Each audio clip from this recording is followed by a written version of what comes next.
Good morning and welcome to the 6th meeting of the Public Audit and Post-Legislative Scrutiny Committee in 2020.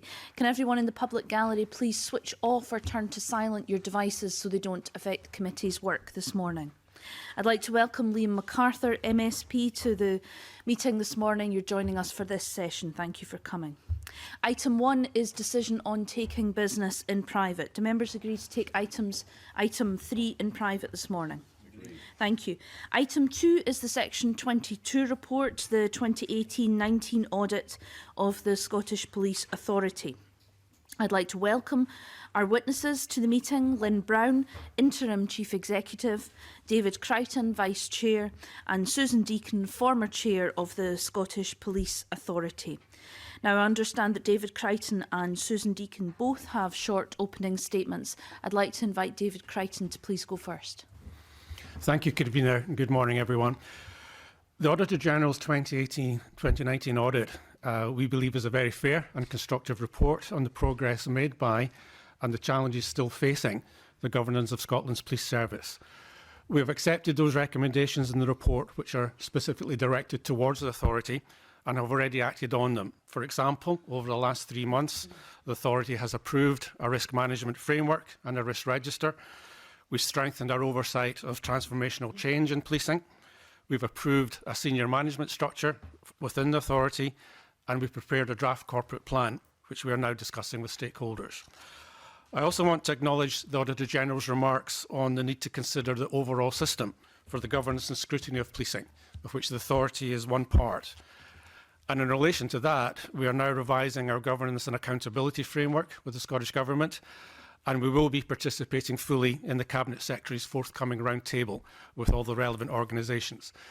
Now, these are all positive developments, but we do remain acutely aware of the many challenges facing policing and of the authority's duty to address them robustly, effectively, and with an independent voice.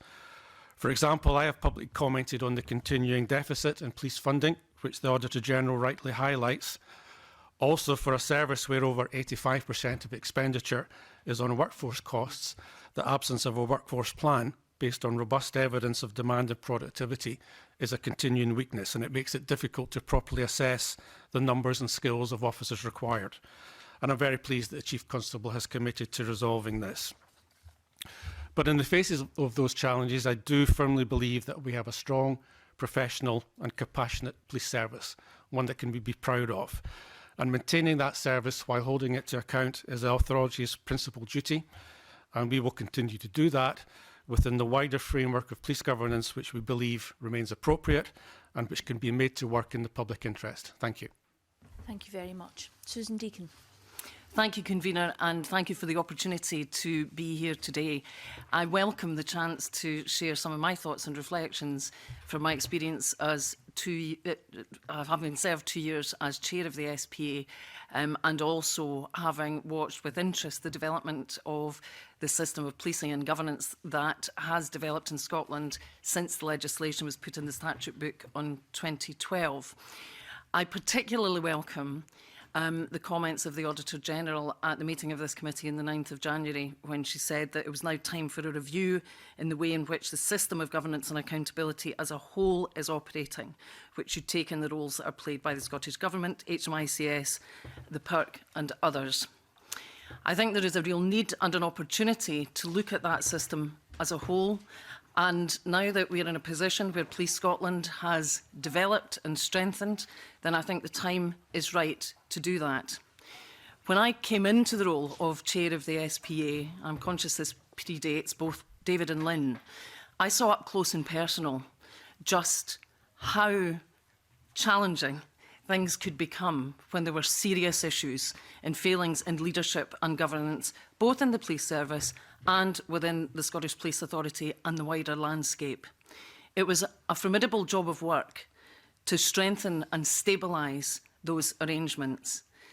But simply putting out fires is never enough. You have to work to make sure that you build a system that's robust and rigorous so that more fires don't start in the future.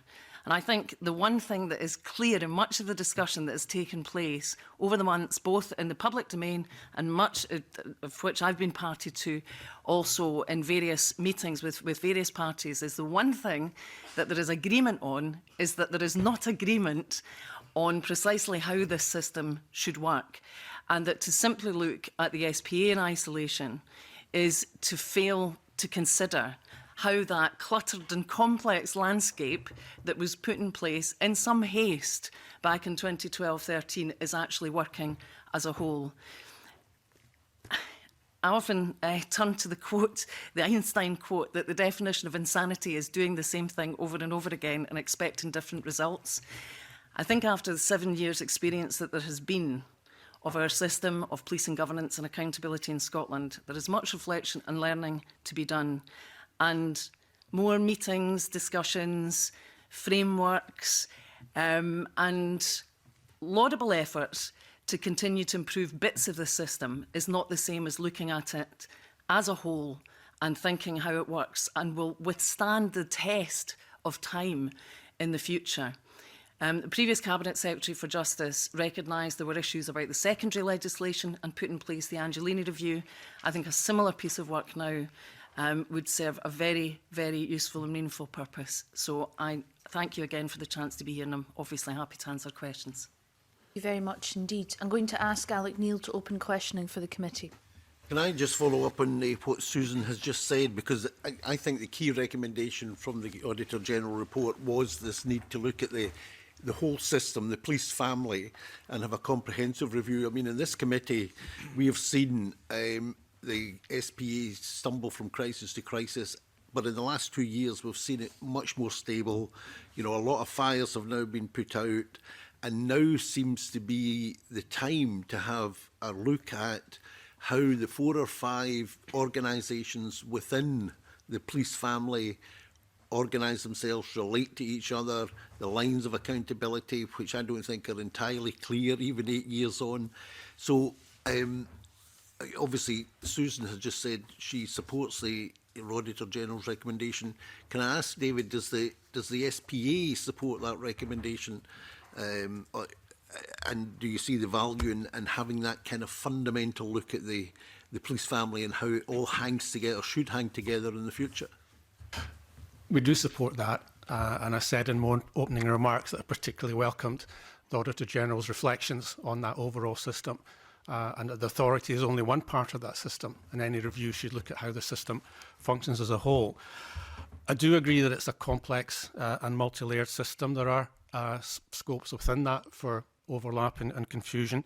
I agree with Audit Scotland and indeed HMICS that it merits a review. I think that's a healthy thing to do in any system on a periodic basis. I would also agree, though, with the Auditor General that the authority in that overall system does need a period of some stability. I wouldn't agree that the system is uniquely complex or confusing. I think anyone who works in the National Health Service, for example, which I do, would also be able to say that their scrutiny system is complex and multi-layered. I think it's a question of the level of review that's undertaken. I'm not convinced that a fundamental existential review of the SPA or any other part of the system is required. I have not heard anyone arguing for such a deep and fundamental review, but I do think it's important and healthy for the system to have a mirror held up to it, refresh it, and ensure that it can work efficiently and effectively. Can I just pick up your point about existential review? I mean, none of us are suggesting the abolition of the police service, obviously. But, I mean, I think one of the fundamentals of this is the relationship between the SPA as set up and Police Scotland as set up, and the relationship between the two. And I do think there is a reasonable question to be asked, do we need 2 organisations? Or if we are having 2 organisations, you know, what are the roles not needing to be much clearer and the lines of accountability much clearer? Because it's not always clear to us whether the accountable officer, who's the chief executive of the SPA, where their lines of duty and responsibility start and stop in relation to the chief constable, who although he's not the accountable officer, is undoubtedly an accountable officer not in a legal sense, but in reality. You know, the guy who's got the most influence over the police service, we would think would be the chief constable. So although it's not existential in the sense that you're doing away with the service, it's existential in the sense that there has to be a question asked, do we need two bodies? And if so, what's the relationship between them? And then what's their relationship between the rest of the family? That's a reasonable question. I think we have to take a step back and look at what the original core principle and purpose was in having a police authority sitting in that space between the police service and government. And there is a core principle there of establishing that buffer. It's important to have an authority in the middle there, which can in some sense protect the police service from over-intrusion by government and direction by government, but at the same time can hold that police service to account in the public interest. So I think the question is a very fundamental one of what is the core principles underlying that establishment of a buffer between government and police service. And I haven't yet heard any fundamental questions on that core principle. And if we still accept it, if we still respect it, then there needs to be that organisation of the kind of authority in that middle space. So it does add a level of scrutiny, another layer in the system, and I can understand the question about why would you need that, because we don't have it in many other public services.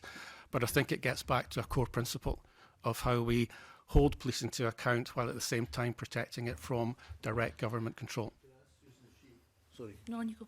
Susan, if she agrees, A, that we need the buffer, and B, should the buffer be necessarily the SPA? I think it is important to have a buffer. I think this Parliament was very clear when it discussed the legislation that its intent was to maintain a separation, particularly between ministers and policing. The fact is, in practice, that separation just doesn't meaningfully happen. And in fact, it's interesting that as far as I can see, there's been quite a deafening silence from government in response to the Auditor General's remarks. And as the Vice-Chair has just indicated, the proposal, as I understand it, is to have a round table convened by the Cabinet Secretary and the various bodies to have a discussion about how all this might work better. I mean, I have to say, having spent not just my own 2 years as chair and drilling deep into this system and how it's supposed to work and trying to get different bits of it to work together, but also having studied really, really closely all that had gone before, then I think the fact is that it's just not working as intended. There's all sorts of overlaps, duplication, gaps.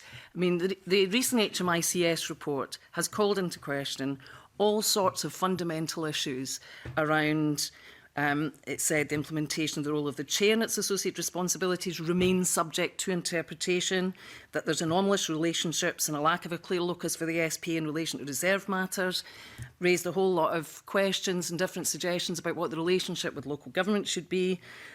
Says there's a lack of clarity as to the continuing role and remit of the Justice Subcommittee on policing, and also raises, again, fundamental questions about where the accountable officer function should sit, as you mentioned, and suggests that it should be with the Chief Constable, which interestingly is something that actually the previous Auditor General back in 2012 recommended, and also notes the point that there are still questions about where the Forensic Service sits, which is a fundamental question.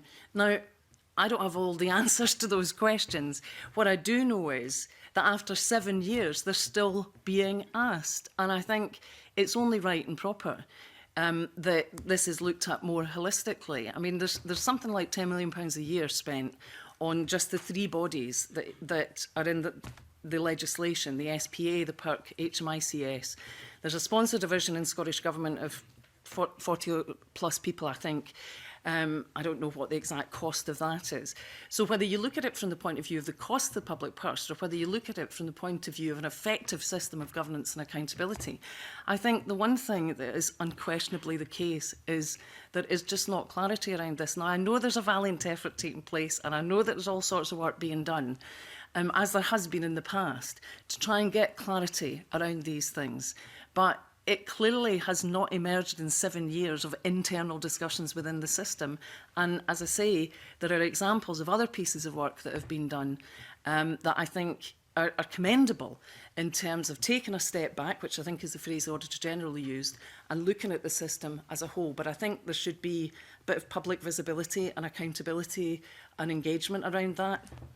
Deacon, you said that the SPA should be a buffer between Police Scotland and government, and you said that that doesn't work. Is that correct? Well, I think as a matter of fact, just in terms of even day-to-day, week-to-week operations, I mean, the SPA is interwoven, intertwined, if you like, joined at the hip to some extent with Scottish Government, and to some extent many aspects of Police Scotland in terms of the way that services are provided to the authority. And over the years, I've heard people use the phrase independent SPA, but I think it's really, you know, interesting to question that notion of what independence means. So I'm not saying that these things are sinister. You know, I often, you know, when you push into this terrain, people start talking about interference and inappropriate involvement and so on. I'm just saying that as a system that is developed, that is just full of clutter and confusion and government involvement and lots of interactions with the Minister, lots of direct interactions between the Minister and the Chief Constable. And these are just things that have evolved and developed, and they need looked at afresh. I would say also... Let me interrupt you. You said there's lots of direct contact between the Chief Constable and the Minister. Do you think that's appropriate or inappropriate? I'd be loath to jump one way or the other because it depends. You know, I think it's entirely appropriate that ministers should get direct briefings from the Chief Constable on significant operational issues or events, for example. But what happens in practice, if you take, for example, a lot of the interactions around financial issues, is that there's a multiplicity of conversations variously involving the Minister, civil servants, with senior police officers, with finance, which of course has a dotted line back through to Lynn as the accountable officer. And what happens is there's just a muddying of the waters throughout. And I don't think that that's right. I also think there is an issue. There is an issue of something of what you might call, well, I'll just use the phrase, a democratic deficit, if you like, in the arrangement as it is now. I readily acknowledge that, you know, I thought it would be possible to, you know, keep working away to try and create some of the separation that I think that there needs to be. Separation between government and the authority. And also to forge a relationship with this Parliament where, if you like, that independence of the authority and trust in the authority could be established. But the fact that it is an arm of government just really militates against that. And a number of commentators over the years, you know, have questioned whether ministerial public appointments are actually the best way of carrying out this role. And I think that's the kind of question that should be discussed. This takes me right back to 2011-2012 when I sat on the Justice Committee and was scrutinising the Police and Fire Reform Bill as it went through, and there were some salient proposals then to create that space, but they were rejected at the time. David Crichton, do you agree with Susan Deacon's characterisation of this buffer that seems to not be working in the way that it should? I go back to what I said earlier about the core principle of having some degree, considerable degree of separation between government and the delivery of policing. So I think the question, and I think it's an issue for the review to look at, is how effective is that buffer? Not whether there should be one or not, but how effective it is. With respect, I'm asking your opinion. Do you think it is an effect? Do you think the SPA is an effective buffer between Police Scotland and government? I think it can be made to be one. Because do you think it is now? It's not as effective. Not the system is what we need to look at, not the particular role of the SPA or government or police service or HMI. All of these have legitimate places in the system. I think the reflection we have to have, the review we have to have, in which we entirely agree with Auditor General and HMI on this, needs to look at the system not one particular part of it. Okay, I'm going to bring in Liam MacArthur and then move back to Alec Neil. Did you want to come in, Liam? Yeah, on this, thanks very Yes. much, Convener. I would very much welcome comments Susan Deacon has made and reflecting obviously what the Auditor General has said. And I know that those of us in the Justice Committee that have been over this ground through our recent post-legislative review of the 2012 legislation kept coming back to this, and the assurances often we were given was that the individuals in post brought with them an attitude and approach that in a sense circumvented some of the structural issues. But that isn't a great reassurance. Those individuals aren't likely to be there for forever and ever. So I think in terms of the review that you're talking about, Susan Deacon, you're absolutely right. Everybody comes at this from a particular angle, and there isn't any agreement, really, certainly across the parties, but amongst many of the stakeholders. So who would you see as being best placed to carry out the sort of review that you clearly believe is necessary? I suppose I'm hesitant to offer too many suggestions on that, because I think it is for others to consider carefully how best it's done. As a It's not something that can be credibly managed by the Justice Secretary and their officials kind of holding the ropes. I mean, is it a kind of equivalent of an Angelini review or of that nature? Precisely. And to be honest, you know, I've watched very, very carefully how things have developed since I stood down in December. And, you know, there's been an awful lot of move along, nothing to see here, you know, this will all be better, this will all work. And I just don't think that's good enough. And that's why I think there needs to be some transparency around any work that's done in this area. And also moving away from this preoccupation that if you just keep changing people and processes in the SPA, that somehow this is all going to fall into place. I do think the Angelini work is an excellent piece of work.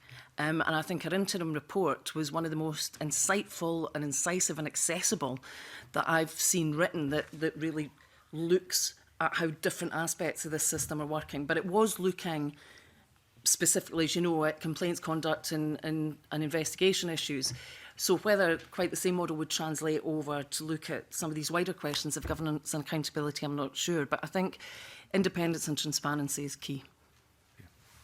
Alec Neil.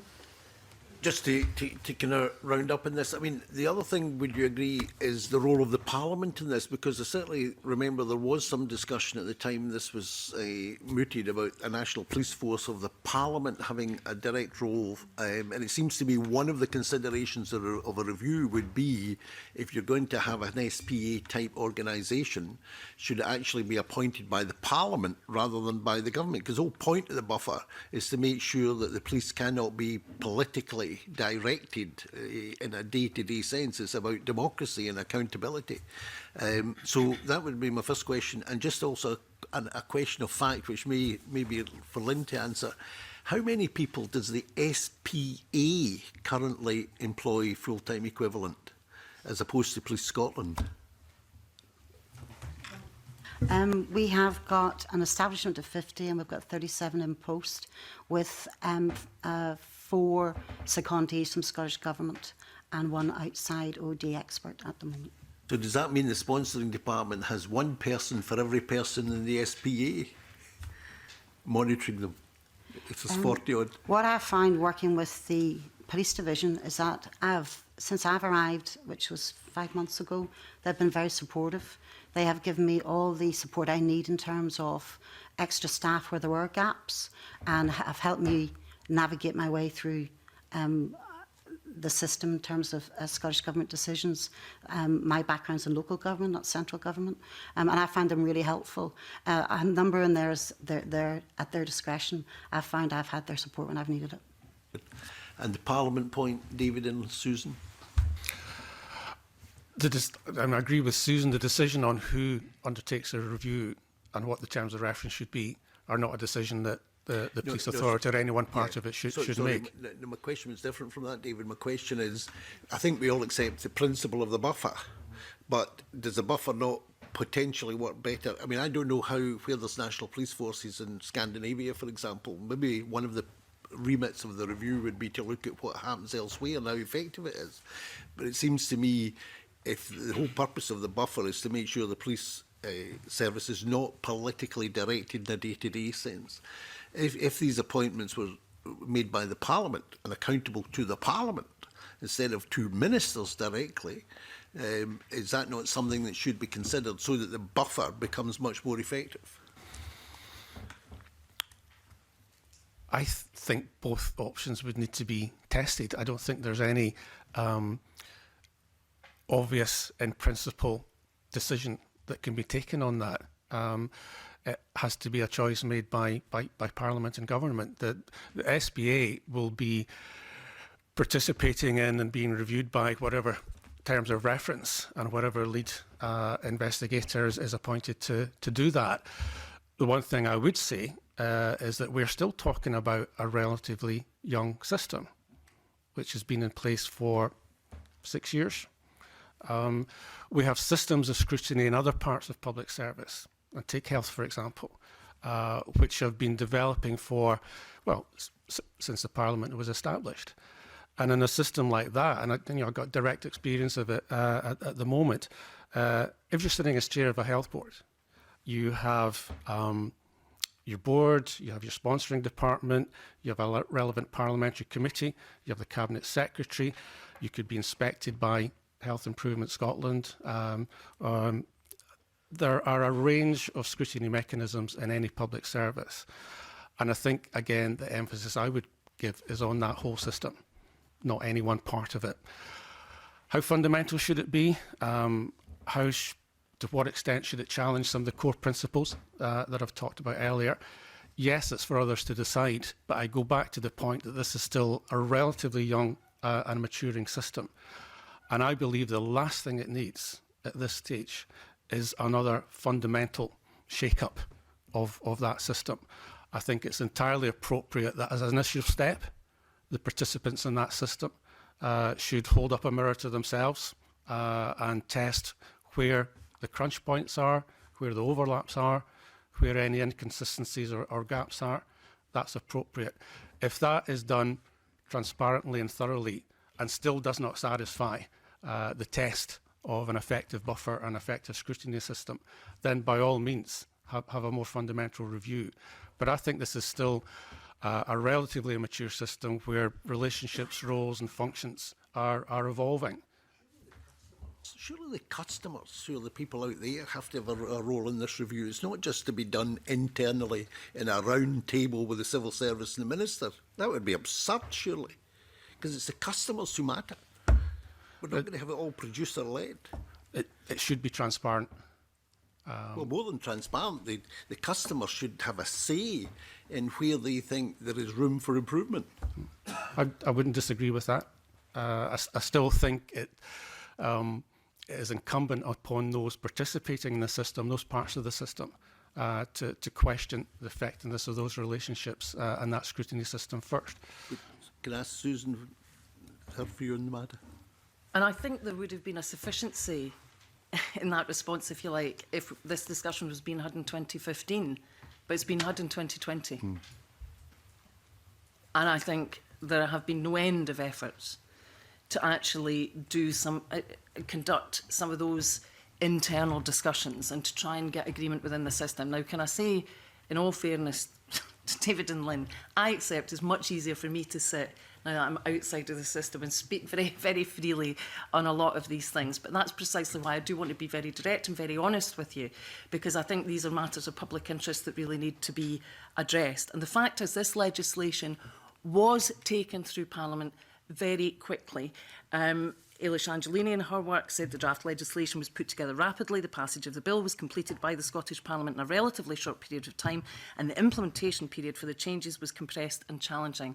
And yet I've heard the current Cabinet Secretary actually say, no, it wasn't taken through too quickly, but I thought that at least was accepted by everybody. And the Auditor General has certainly said that from our very earliest reports back in 2013.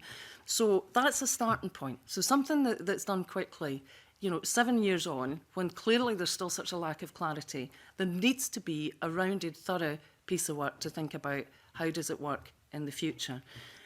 on the specific issue of the Parliament's role, and I've travelled a real journey in this, based on my own experience and examination of the statute and interactions with committees of this Parliament and with many members.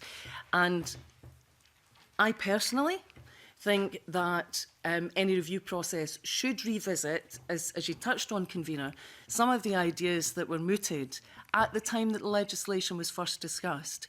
And there were a number of options suggested about relationships with this Parliament, of which what evolved into the Justice Subcommittee and Policing was kind of one variant, but there was many others. And again, I refer back to what the then Auditor General said, that one option, for example, would be to have a body like the Scottish Commission on Public Audit, which I know Mr Beattie chairs and other members of this committee sit on, which provides some of that oversight of Audit Scotland, for example, and provides, helps with that kind of distancing from the raw politics, if you like, of things. So there's lots of different options there. But simply having people within the system talking to each other, it's not worked over 7 years, and it's unlikely to work in the period to come. I think the key element of the commission that Colin Beattie chairs, that Susan Deacon refers to, is that it appoints board members for Audit Scotland, whereas we're in the situation with the SPA that these are ministerial appointments, and perhaps that's one of the reasons that buffer is failing. David Crichton, I'm quite surprised by your response to Mr Neil about this kind of internal review, because as Mr Neil says, it's about the customers, and we've had a period of 7 years now in Scotland where, frankly, relationships between Chief Constable, SPA and government have been a bit of a pantomime, going right back to the start of this. So why wouldn't the SPA be open to a much more transparent process on this? I said in my opening remarks that we were open to that. I have agreed with the recommendation that there should be a review. I think the question is, and it's not necessarily one for the authority to determine, is the extent and scale and method of that review. I think what the policing system has lacked, the policing governance and scrutiny system has lacked over its entire existence, is stability, is clarity. And it's fundamentally important that that is introduced into the system. The prospect of another year or so of uncertainty while a major fundamental review is undertaken is just going to prolong that instability. So, my but we've waited 7 years now, and some of these problems were identified back in 2015 and then before that. My priority at the moment, Convener, is to make sure that there is a relationship with the Chief Constable, with the Scottish Government, which is capable of making the scrutiny system function. Well, I suppose the review will be a decision for government. Exactly. Anyway, Liam Kerr. Just very briefly, Convener, if I may. Susan Deacon, you said in response to Liam MacArthur's question that since you'd stood down, which was in December, there was an attitude of move along, nothing to see here. Can I just clarify, who's that attitude coming from? Is this Cabinet Secretary? Is this the sponsoring department? I think that government and the SPA both have been overly reassuring, and I'm sorry, I'm going to say it, I think really quite disingenuous about the extent of some of the issues and the lack of clarity in the system.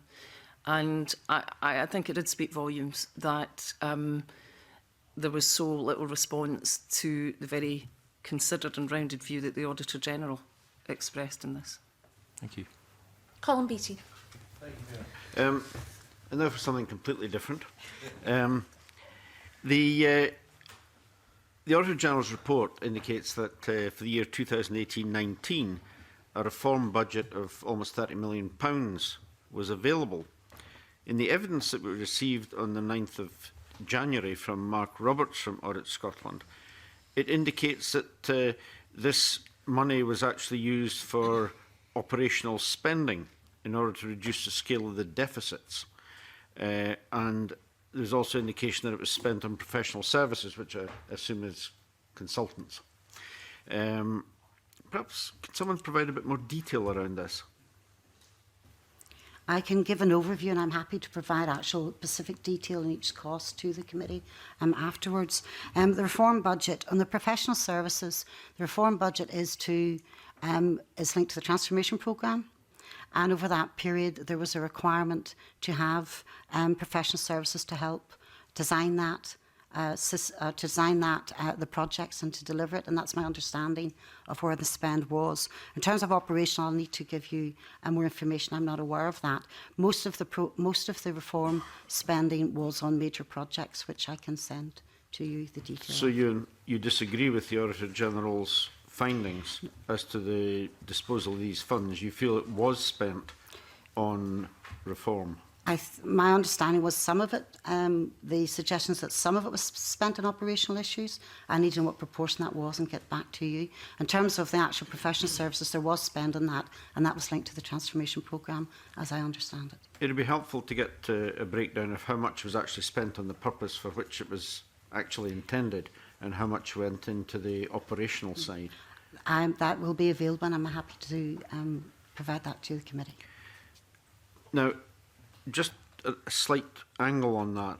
Clearly, part of this funding was intended to shift the workforce emphasis. Did that happen? It has happened I'll give an example where it has definitely happened. It's on the finance side of the Police Scotland and how it is developed and around payroll, and they have made real progress in these areas where the finance function in the past, I think, was a source of concern by this committee and was reported on by the Auditor General, and part of that reform funding has helped reform that. So that's one example, and there are others in terms of how personnel is being operated in other areas as well. It would be interesting if you can give us the information More that than you talked happy to about do in that. terms of that. But just continuing on the workforce planning, Yeah. the report says that the framework for strategic workforce planning has now been approved.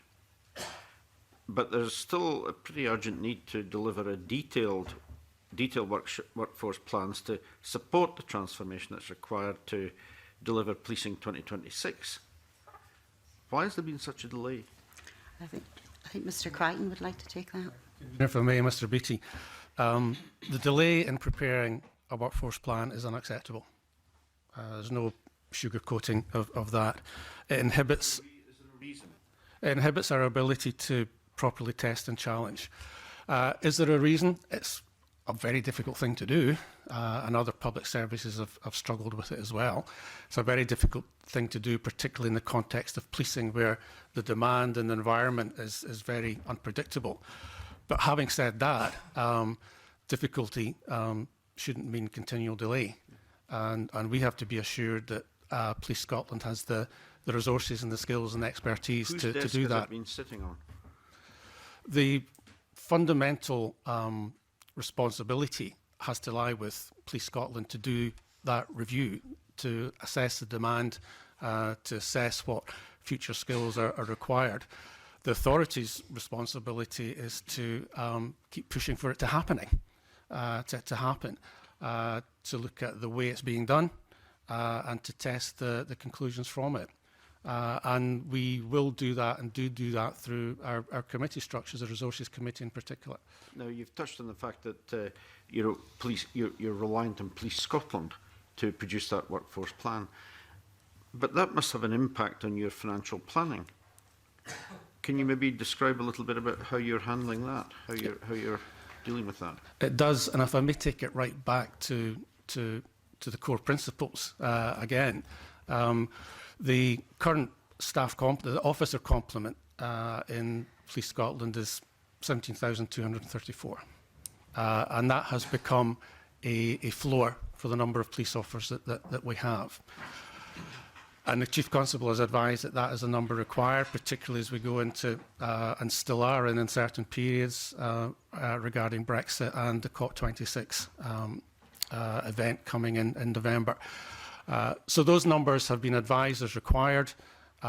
Scottish Government have reinforced those numbers, and the funding settlement for this year allows those numbers to be maintained.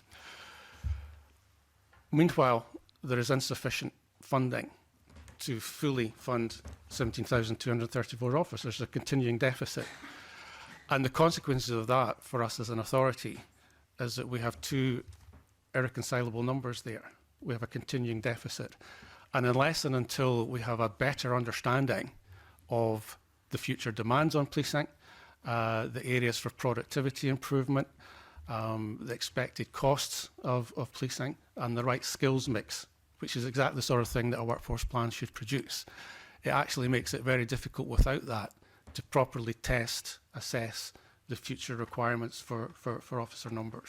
I mean, given that you've already indicated that something north of 85% of the budget is people anyway, the workforce planning would seem to be a very key element here in order to be able to assess going forward what the funding should be for the police. I mean, is it possible actually to carry out that sort of estimate without the workforce planning? And how long will it be before we see a proper workforce plan? Answer to both your questions, no, it's not possible to properly test and assess the future skills mix and numbers of police force that we require. The Chief Constable has committed to that plan being in place by November of this year. That's quite a long time off, given that this is not a new issue. It's one that's been there for a number of years, and it's so basic and fundamental to being able to fund the police force. Otherwise, we're just paying money in the dark. Has there been any reason given for that level of delay? It is a long way off, I agree. My view now is that we fundamentally need to get it right rather than to get it immediate. And I think the Chief Constable and his team now have a clearer understanding of the skills and experience needed to do that degree of detailed workforce planning, taking lessons in particular from the National Health Service experience. Now, is Police Scotland doing this workforce plan in isolation? How is it cooperating with yourself? Obviously, you know, the money side is key in this. How is that being developed? Is there a sort of partnership in place for this, or, as I say, is it in isolation? Lynn? Thank you. It's been taken forward. There is an oversight group which my head of HR governance is going to be sitting on. The Resources Committee has a report to their committee on a regular basis on workforce planning. Scott Moncrief, our internal auditors, are doing a specific bit of work around workforce planning in terms of the appropriateness of what is being delivered. So there are different levels of governance around it, with a report through Resources Committee to the board and in a public arena, as is the Resources Committee. It sounds like this has been badly delayed. Do we have any reason for this? Has there been any reasons given as to why there's such a lengthy delay and why it's taken so long when it is so fundamental to SPA and Police Scotland? It has been delayed too long, Mr. Beattie. As I said earlier, there's no sugarcoating of that. Mr. Crichton, sorry, I think the question was why has it been delayed for so long? I think there has been difficulty in appreciating just how complex a role it is, how job it is to do that level of detailed workforce planning. And I agree, it is a difficult job. It doesn't alter the fact that it's been unacceptably delayed. And we have to continue probing and pushing and ensuring that it's now undertaken on the right basis. I mean, are you saying that Police Scotland do not have the skills to do this? Do they need help? Police Scotland are taking help and have brought in expertise from elsewhere to assist with it. Where does that expertise come from? From the National Health Service. From the National Health Service, yeah. who are so good at workforce planning. The NHS has struggled with workforce planning, and I know that from my own experience there. Mr. Crichton, sorry, forgive me. You're saying the NHS has struggled with workforce planning. We all round this table know that very well. So why on earth are Police Scotland now taking advice on workforce planning from the NHS? there is experience to draw on from there. And I'm sure the Chief Constable and his colleagues, when they talked to you earlier, will be able to talk in more detail about what they've brought in, what skills and experience they're using. But Mr Beattie's been pursuing this line of questioning on workforce planning for about 5 minutes now. And what I've heard from you is that you really don't think there are the skills at the top of Police Scotland to get this workforce planning right, and you're prepared to accept that they don't have a proper workforce plan 2, 5, 10 years into the future to deliver the Policing 2026 strategy. Why are you prepared to accept that? I'm not prepared to accept that. It sounds to me like you are. As I've said already, it is unacceptable, but it's not going to be solved overnight. We now have a timescale for it to be delivered, and the Chief Constable has committed to that timescale. And we, as an authority, will continue to probe and challenge, and as Lynn explained, through our Resources Committee, through our internal auditors, to make sure that that timescale is achieved. To be honest, it doesn't sound terribly robust to me. And, you know, OK, we've had historical problems, but your position as SPA is extremely difficult in terms of budgeting and so on and financial planning if you haven't got a Scooby as to what the police are going to be doing and using the money for. So I don't understand how the relationship, the financial relationship between yourself and the police can work effectively when we don't know what we're spending the money on. And as I said in my opening remarks, Mr Beattie, it is an unacceptable delay. We're not sugarcoating the fact that there has been a delay. I'm accepting that it makes it very difficult to properly test and assess the requirements for numbers of officers and skills mix of officers. And as an authority, we have been pursuing this point, and we will continue to probe and challenge on the extent to which that timetable is going to be met and the quality of the work that's going to be done. Clearly, I won't press you further on it because clearly there isn't a good answer on this. Follow up a couple of those questions. Can you tell us who from the NHS is leading this work for you, please, Mr Crichton? No, I can't tell you that. Okay, who can tell me that? Lynn. I don't want to reveal their name. I don't think it's appropriate. Why not? Well, I don't have their approval to name them in public, I would assume. But it's an HR workforce planning expert who's worked in the HR, and I've seen their plan. It is robust, it is ambitious, and they are endeavouring to involve the workforce as much as possible. I could give you the name probably afterwards, but I don't feel I have the permission. The NHS. So this is an independent consultant who worked in the NHS. So it's a private So consultant? it's not the NHS then? It's an independent consultant who So it's worked. not the NHS? Is that a private consultant?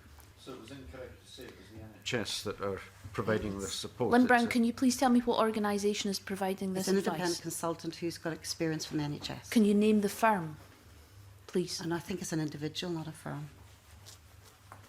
How were they Okay. chosen? They must be working as a private firm if it's an individual that's not employed by the NHS. I could supply that to you, to the committee. That would be very like helpful, with their directly permission. after the meeting today. Surely, yes. Okay. Susan Deacon, this problem of workforce planning, is it as intractable as we're hearing? This discussion strikes at the accountability conundrum that you are quite rightly, in terms of the system as it stands, and through the annual report and accounts of the SPA, asking fundamental questions about how the police service is organised and planned, and asking those questions of the SPA that technical has accountability. But as was discussed at your meeting back in January, this is a responsibility for the Chief Constable and Police Scotland to deliver. So the crux of the question is, who is accountable for that and how are they held to account? Because the Auditor General has been calling for this since 2013. Yes. I've seen audit trails within the SPA that go back certainly to 2016, where assurances have been given to the SPA that this work was well in train. Even since Lynn and I, just a few months ago, Lynn and I both sat in a meeting with government as well, where further assurances from Police Scotland were given that this work was in train. And then in November, basically the Chief Constable reported to the SPA board that actually, no, it wasn't, and it would be another year until it was done. Now, let me be fair, there could be a whole number of reasons why it's proven challenging to do that within Police Scotland.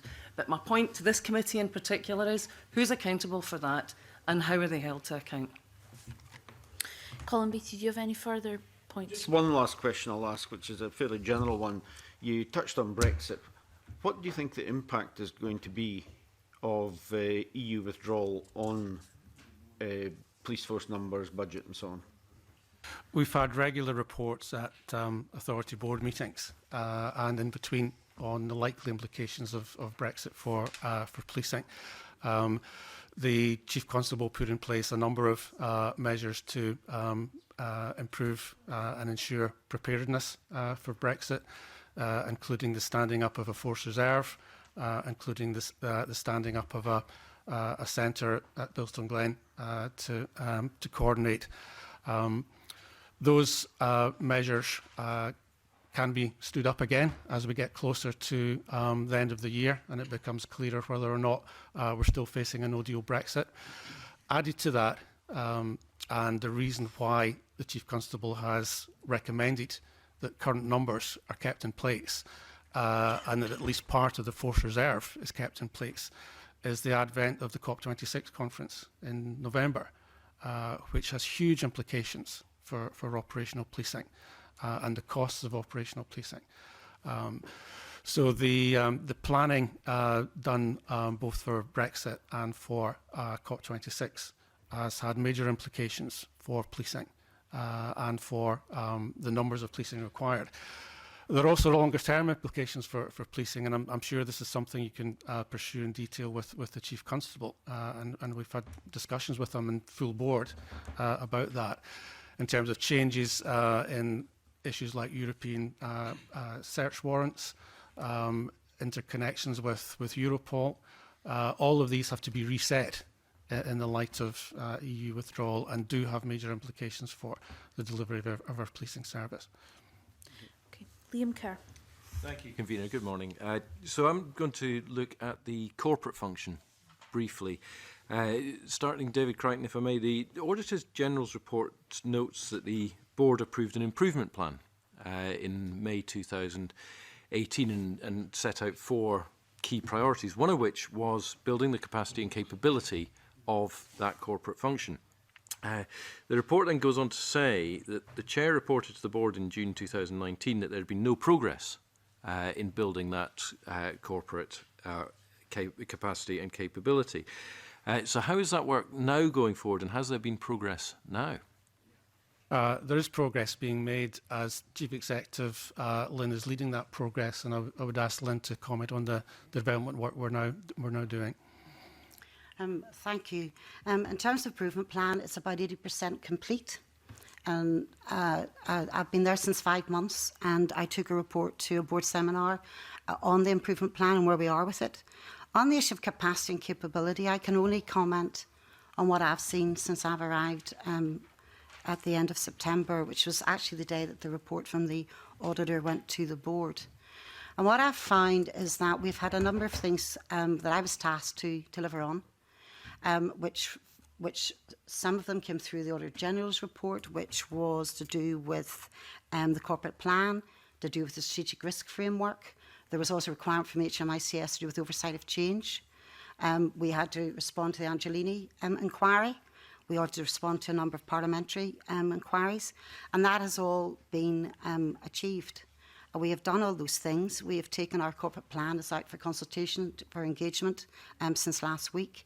We took our strategic risk register to the board. We've also put in place an excellence assurance framework in terms of a level of assurance which is based on EFQM. And all of this has been done with the capacity of the staff that are there. They have shown tremendous resilience. They have stepped up to the mark. I've had to have some expert help from the Scottish Government, and I talked about that earlier, Mr. Kerr, where they supported me when I needed it, particularly around some issues to do with organisational development design, to do with policy matters, responding to committees, to do with more strategic finance, because there were some gaps. So for me, this issue of capacity and capability is only what I've seen since last year, and the staff should be commended on their resilience. sticking with the corporate function, does your board now, so you said it was 80% complete, do you now Yes. have a full complement of members, and are you confident that the skills mix of that board now is suitable? In terms of the board, I'll comment and then might pass back to the Vice Chair, who might be better placed to speak about the board. But from my perspective, the board are highly experienced. It's not the only board that they serve on. They serve on a number of other boards. They are very conscious of what is expected of them and how to operate. The skills mix, as far as from my perspective, supporting me is there. I know that we are quite low in numbers. I think we may just have 11 out of the 15 that should be there. So there's an issue. We are going through a recruitment. We'll be going through a recruitment phase for new members, and obviously they'll be looking at the skills that they need to replace or enhance. But from a chief executive, having direction from the board, having their support, it is satisfactory. Yes, please.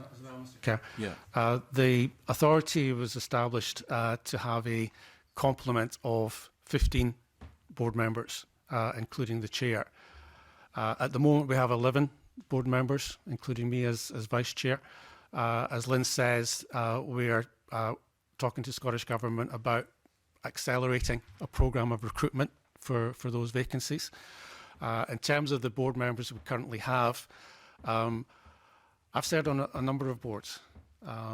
This particular board has a huge mix of skills and experience, a very clear understanding of the dividing lines between executive and non-executive members, are working extremely hard to take strategic leadership roles, working very closely with the executive team. And I think we have a very strong, resilient and multi-talented board. And we will also, as I say, be recruiting additional board members to bring us closer to that full complement.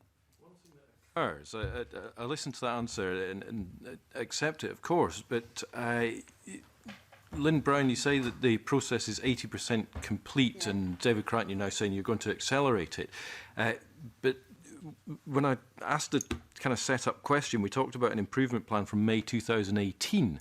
So that's nearly 2 years to deliver one of 4 key priority areas, which begs the question, is that really treating it as a priority, and where are we with the other 3? Shall I? Yeah. Within those 4 areas, I think there's something like 22 different objectives. When I'm speaking about 80%, it's 80% of 22. And the main outstanding area is the SPA organisation design, the new structure.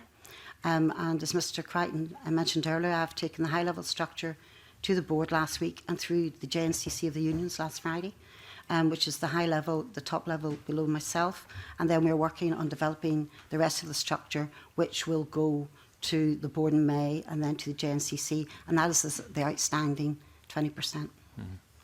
Do you know when, or have you a timescale for an appointment of a permanent chief exec and chair? The interim chief executive is on a contract until November of this year. At the Succession Planning and Appointments Committee yesterday, we agreed a process for recruiting a permanent chief executive so that we can begin that process in sufficient time. In terms of recruiting a chair, that's a matter for Scottish Government to do. So I'm not party to that timescale, although I am advising that it happens as quickly as possible. Do you know off the top of your head if that post's been advertised yet? It's not been advertised yet. It's not, okay. A very brief final question, Susan Deakin, if I may. Your input, going back to when you were in post, your input increased quite significantly during 2018-19. Can you just help the committee understand how and why did that come about, and who initiated that? Was that the government or was that the SPA? Well, I think this is one of many areas that, again, requires some consideration and clarification. And, you know, I find it bizarre, frankly, that, you know, Scottish Government can go forward with another round of appointments when there is continuing to be such a lack of clarity and confusion and contradictions about what the role of the chair and the members are. When I applied for this position, of that position, past tense. It was advertised as 12 days a week initially. If you look back over the years, it's varied. Sorry, I beg your pardon. Yes. Thank you for that correction. Yes, I appreciate that. Arithmetic's not that bad. Yeah, 12 days a month initially. If you look back over since inception of the SPA, it's fluctuated a great deal, not just what's been asked of the chair, but also of members. I mean, there was a period where members were actually doing about, well, far more than that at various times. And on every occasion, you know, there's just been ad hoc discussions in the moment with government about how to actually manage the workload. I mean, as I say, when I went into this role, and I don't want to replay the sort of pain of the past, not least because we did work through that set of circumstances. But, you know, we had a situation where the fragilities and the issues in the leadership team of Police Scotland were well known and publicised. This committee and others had expressed no confidence in the board of the SPA. This committee and others had also called out that the body wasn't working openly and transparently, and a host of other issues around governance. And I think by any objective measure, you know, I ran at that with others, including bringing others on board into the board and changing that during that period. But that process of change was incredibly demanding. But what I would say is, and I've said this to government repeatedly as well, that the question isn't about time input. I personally really dislike, and I know some other members do, this daily measurement and payment. I mean, there are other roles where just there is a sum, that, including public appointments, there's a sum that people are given, then you're expected to go on and do the job, rather than this measurement of days. So the question for government going forward is not just perennially focusing on number of days, but roles. And it links to the question about staff appointments and so on as well, because it's actually not fair on people to bring them in to perform any role when there is a constant debate about what that role should be and how it should be performed. And that's the bit, if you like, that the SPA has been stuck in repeatedly. So I hope that answers your question, and it was a regular point of discussion, you know, between myself and the Scottish Government. May I add to that, Convener? Because there's Briefly. just an update on that.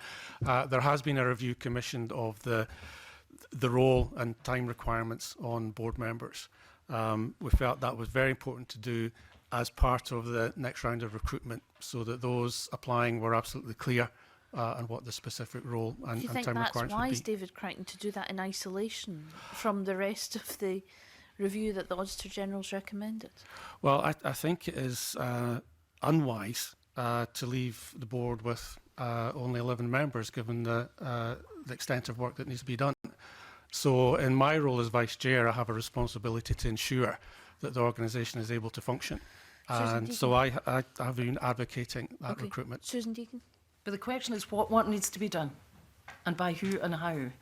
And in your opinion, that's not suitably clarified? No, I don't think so. And I think, you know, David, I noted in his report to the last SPA meeting last week, you know, emphasised the importance of pushing ahead with member recruitment to, and I think I'm quoting correctly, to populate the SPA's committees and oversight groups. But is it really a proliferation of committees and oversight groups that the SPA is really to keep developing? Is that the thing that's going to make things work better? Maybe it will. With another 40 people in the sponsoring department in the Scottish Government. But, you know, these are fundamental questions. And I know, and I am conscious that members who are also members of the Justice Committee, who have quizzed me in that forum, we've had this discussion before.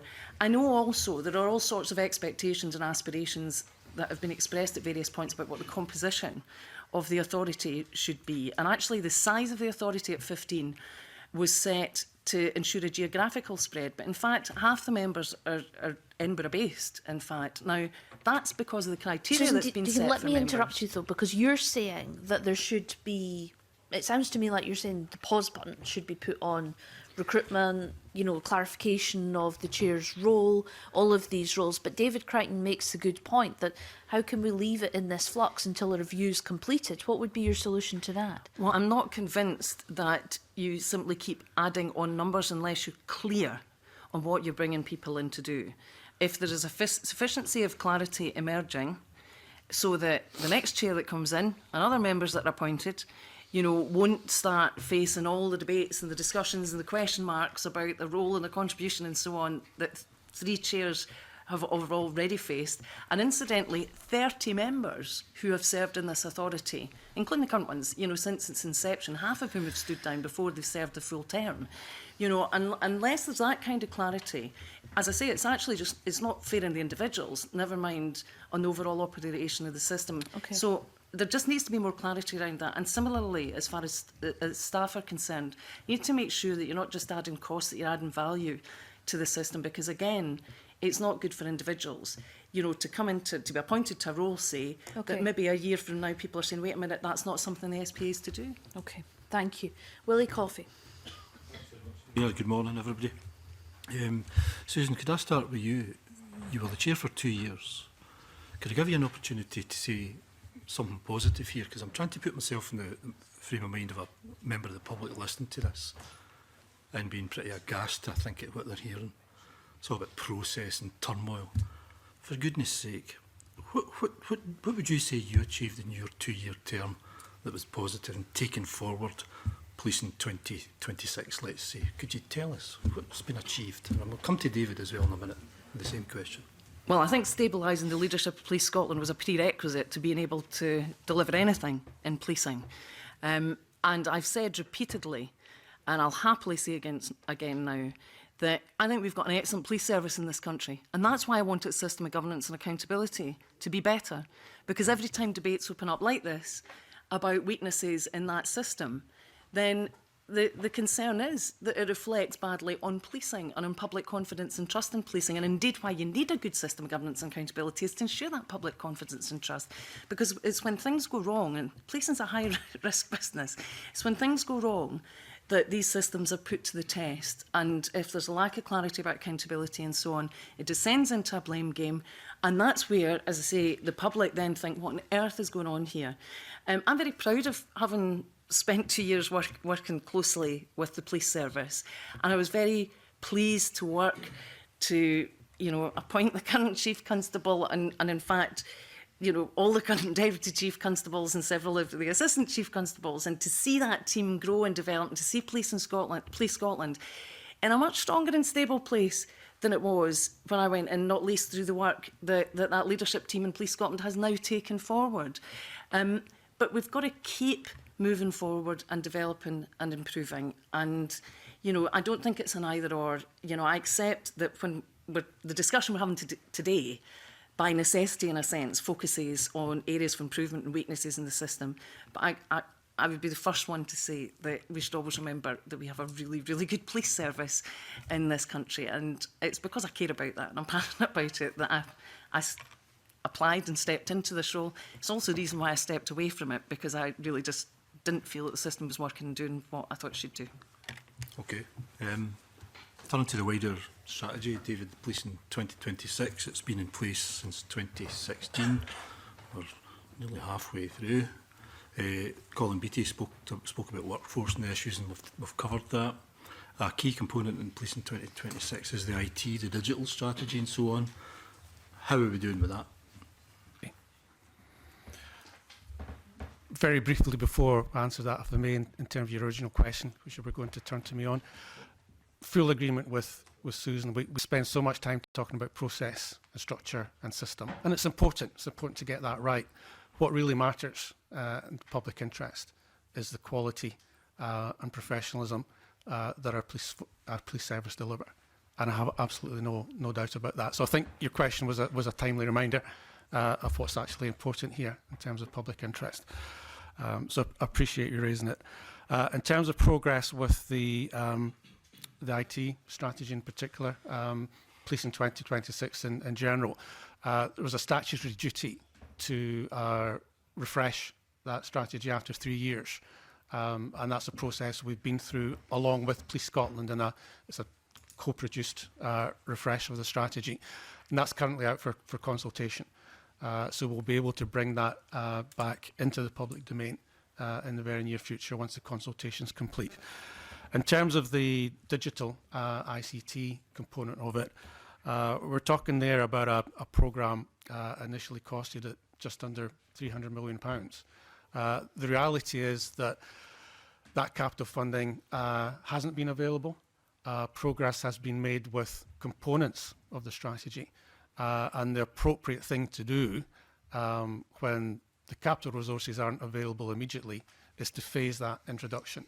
So elements that have happened, the rollout of mobile devices, introduction of a new contact assessment methodology, the establishment of some of the core operating IT systems that are required. But the full programme has to be phased in line with the resources available. It has to be broken up into components that can be done in stages, and that's the stage we are at with it just now. Elements have been implemented, but there's still a long way to go with it, and it is fundamentally important, going back to my earlier point, in terms of generating efficiencies, which enables us to properly test the workforce numbers and skills that are required. Okay. I've had, while the discussion was going on there, I had a quick look at the public-facing side of your website, the SPA website. There's absolutely nothing in terms of news about progress with police in 2026. Nothing. Zero. So in terms of the public, expectation of being kept informed, or even anybody else, there's just nothing there. And the fact that you're reviewing it, there's not even anything on the website to say that it's been reviewed that I could see. So do you see where I'm coming from here? That there's a kind of sense of this is a stagnant organisation that can't even tell the public how it's getting on from year to year. And we're nearly half through the whole strategic plan for 2026. Coming back to the ICT side of it, I mean, the previous ICT experience in I6 was hardly a shining example of good performance. What gives us confidence, or gives any of us confidence, that what you're about to do next will be successfully delivered? You mentioned the board has a good mix of skills. Is there anybody on the board with ICT skills or an ICT background who's at the heart of this and whatever may come next in terms of future development of ICT? In terms of your first point, I totally accept that point. One of the things that the authority hasn't done well over the years is its outward facing. It needs to be more outward facing. It needs to be more visible and assertive in the wider community. So I absolutely take that point. In terms of board skills, we do have members of the board with very detailed experience in management of IT programs, and that brings us a strong ability, I believe, to probe and question on the progress of the introduction of that scheme. I don't know, Lynn, if you want to add anything to that. The members of the board worked for the big companies such as Oracle and Microsoft, and they had global roles in those companies, and so they bring a real breadth of experience to this area. Do you think, see the £300 million that was kind of earmarked a number of years, not earmarked, identified a number of years, is that still really on the table? Or are we thinking about smaller IT developments like the mobile project that members are aware of and has been very successful? So is that huge big £300 million thing still really in the plan? I don't think we should reduce our ambition there. I think that was a carefully thought through programme. It was well researched, it was tested by the board and externally as well. So I think the programme should be kept as a target. The issue is at what pace you can do it. You have to do it in line with available resources. You have to design it in a way that can be done incrementally. But we are halfway through, we're nearly halfway through this whole strategic plan, and that hasn't happened. A component has, I'll give you that. But in terms of your wider plans for ICT and digital development, I don't see it. When are we going to see it? Unless and until the full capital resources are in place, it's not going to be completed in the short term. As I say, it has to be phased, reprioritised, and done in a more modular way. Okay, last query on that. The Auditor General's comment on that, David Bizzle, that limited funding isn't the only factor contributing to the delays in the IT project progress. Timescales associated with the procurement and governance of business cases have also had an impact on project plans. And we've all heard this before in relation to ICT developments. And I can only say to you, I hope you've been listening and watching our experience with other ICT developments that have come to this committee. And please, for goodness sake, don't make the same mistakes again that have been made in the past. Sound advice. Yeah. Thank you. Thank you. Bill Bowman. Morning. I'd just like to go back with a couple of questions. First, to follow up a little bit on what Liam Kerr was asking about the number of days that you spent, and you know, we explained with the Auditor General you went from 12 to 20 days, but just a slight change on the not so much the quantum, because I think the Auditor General also said that the former chair and some other board members operated in a more executive way or capacity than the Auditor General, would expect. So could you give us some comment on that? But also, can you give us some comfort that by getting involved in this way, you didn't lose your sort of independent perspective or the bigger picture overview when you were drawing the conclusions that you were presenting to us today? Well, picking up on your last point first, I've always tried to see this whole system in the round and to look at policing through a forward-looking lens, you know, and again, taking Mr. Coffey's challenge to heart, you know, thinking about what is it that, you know, we collectively, in the broadest sense, are aware, trying to achieve in terms of building policing and adapting it to make it effective for the future. And that's always my starting point. I work back from that in terms of thinking, well, how can I contribute and what do we need to do, what I need to do. And this is, I'm speaking retrospectively now, obviously, in the role as chair. So from the day now I started, or the day now I applied and gave articulation to this through the application process, I was always very focused on looking at how the SPA could fulfil its role effectively in order to be able to contribute to and to help to deliver and build confidence in that police service and its change for the future. What I found when I came into the role was that some of the challenges to do that were even greater than they had appeared, including what is still continuing to this day. And, you know, it's not something I managed to resolve. You know, a lot of this lack of clarity about who does what, both within the SPA itself, but also in the wider system. I think the use of the term executive is a really interesting one here. And I've heard, I think the Auditor General spoke to the committee a little about this at the January meeting. And even the use of the word board's really very interesting, because in the statute, the police authority is the chair and its members.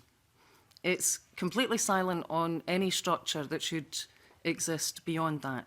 It just leaves it to the chair and the members to appoint such individuals as it deems necessary to fulfil its functions.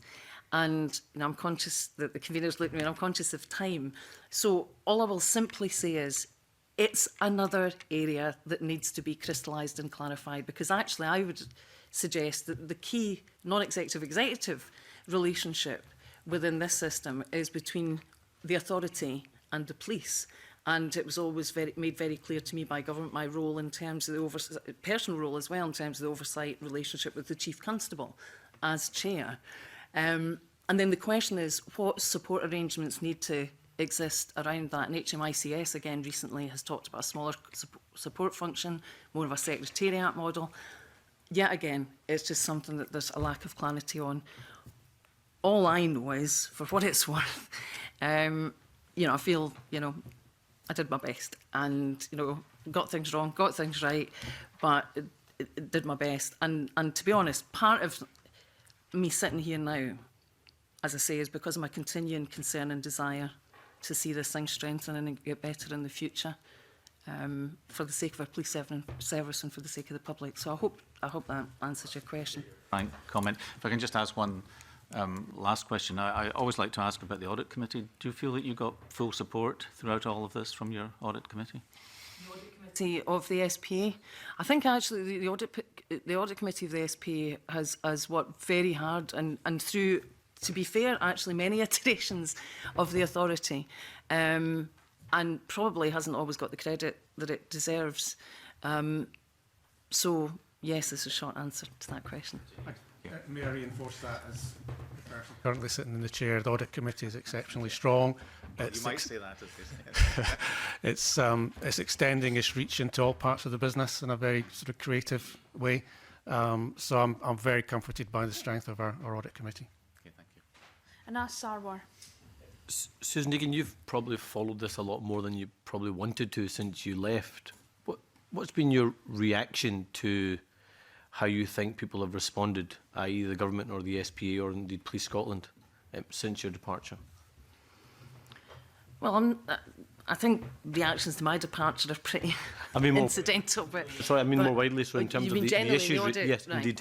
The thing that I've been most keenly focused on, as I referred to earlier, is and will continue to be, because I will continue to take an interest. Having invested 2 years of my life in it, it's difficult to lose interest altogether. I wouldn't want to. But I think the interesting thing for me is about what has or hasn't happened today and what might happen in the future in response to what the Auditor General has said and some of the discussion that's taken place in this committee. Just on that point about the Auditor General, it seems from your earlier responses that you fully agree with the Auditor General's findings and recommendations, but David Crichton seemed to suggest that he didn't fully agree with these suggestions and recommendations.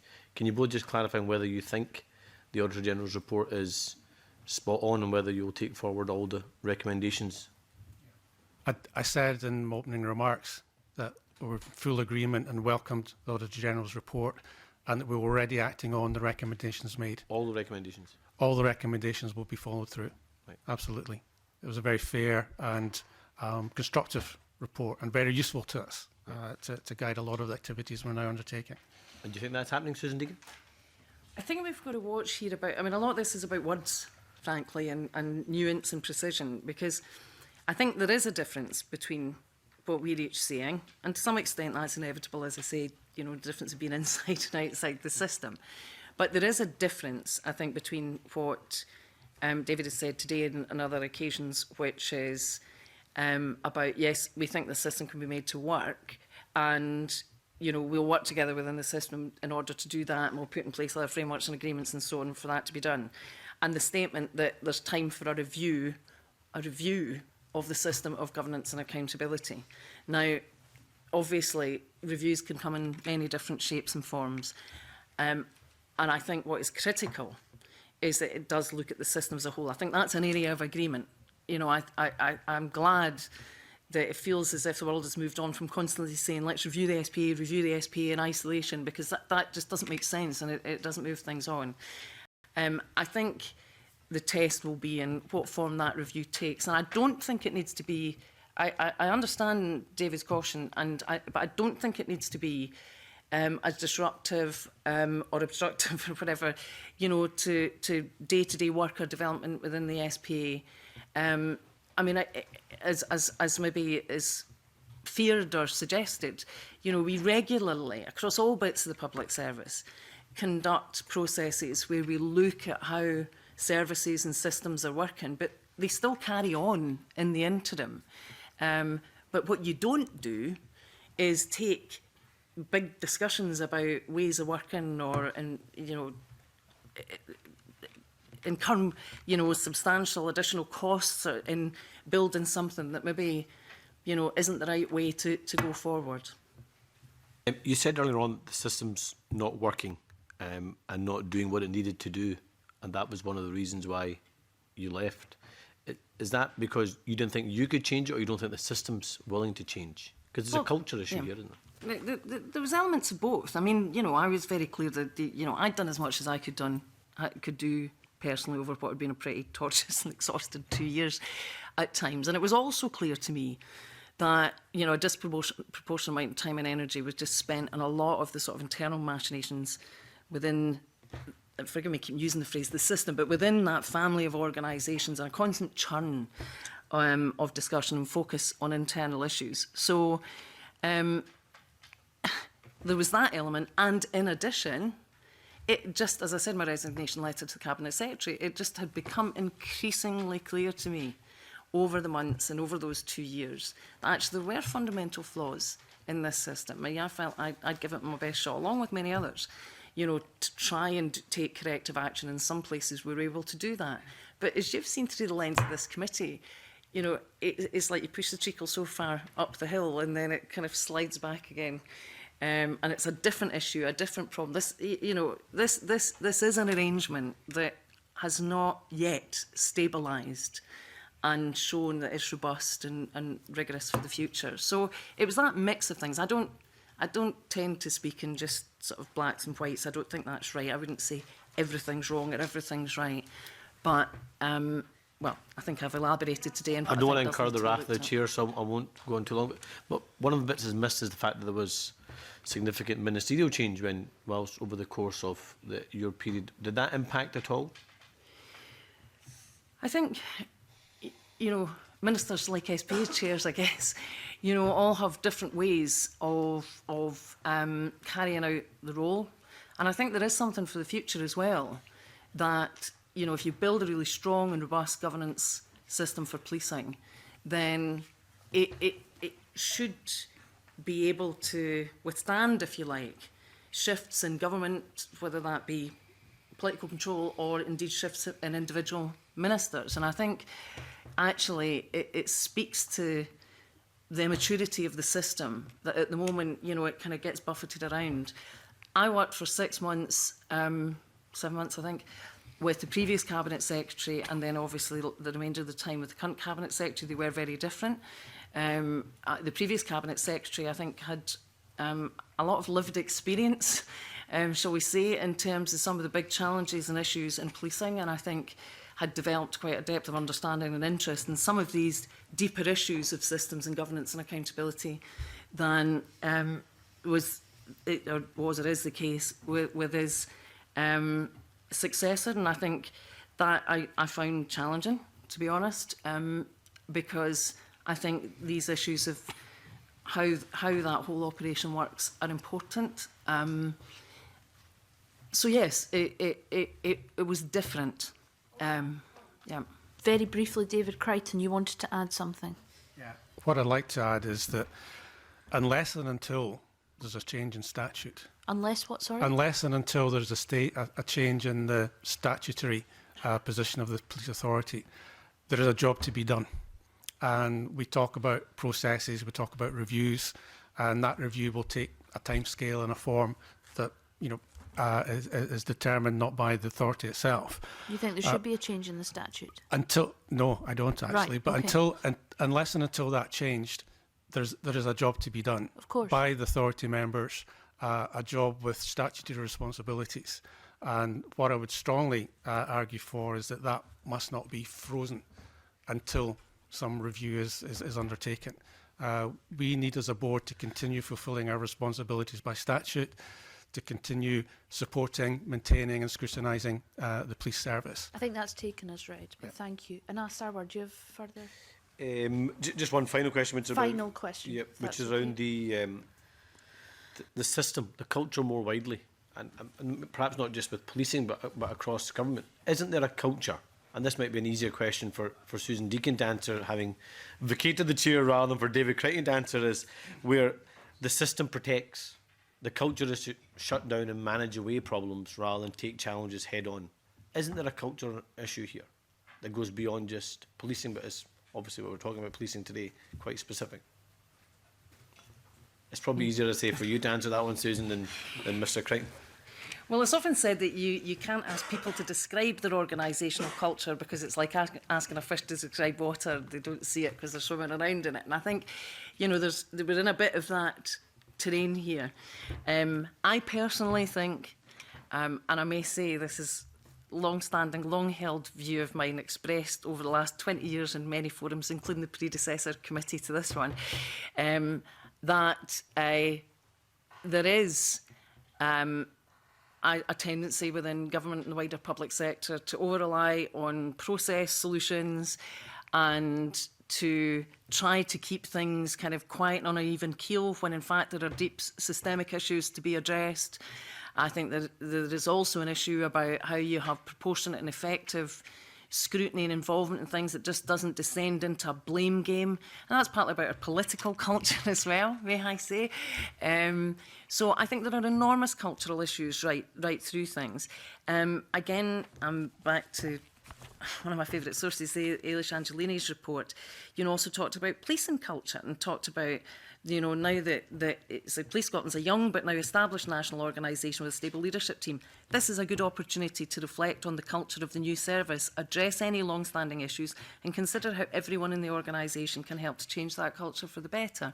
So I just think it's the right thing to do, to reflect on all those matters, culture, structure, systems and practice, and to do it in a grown-up, mature way, and to have the strength, individually and collectively, to be candid, to be honest, and to make this work better. Thank you. Liam MacArthur, final question. Thanks very much. Convener, just following up Anas's questions there, I remember our exchanges in the Justice Committee, Susan Deegan, during our inquiry, where I asked you very pointedly about the need for a wider review and to take it out of the political process. And to be fair to you, you gave me the line, which David has been prosecuting today, which kind of suggests that the ability of the SPA to speak truth to power is somewhat inhibited. You've referred already today to the Cabinet Secretary either directly or indirectly as being disingenuous, adopting a move along now, nothing to see here attitude, a deafening silence to the Auditor General's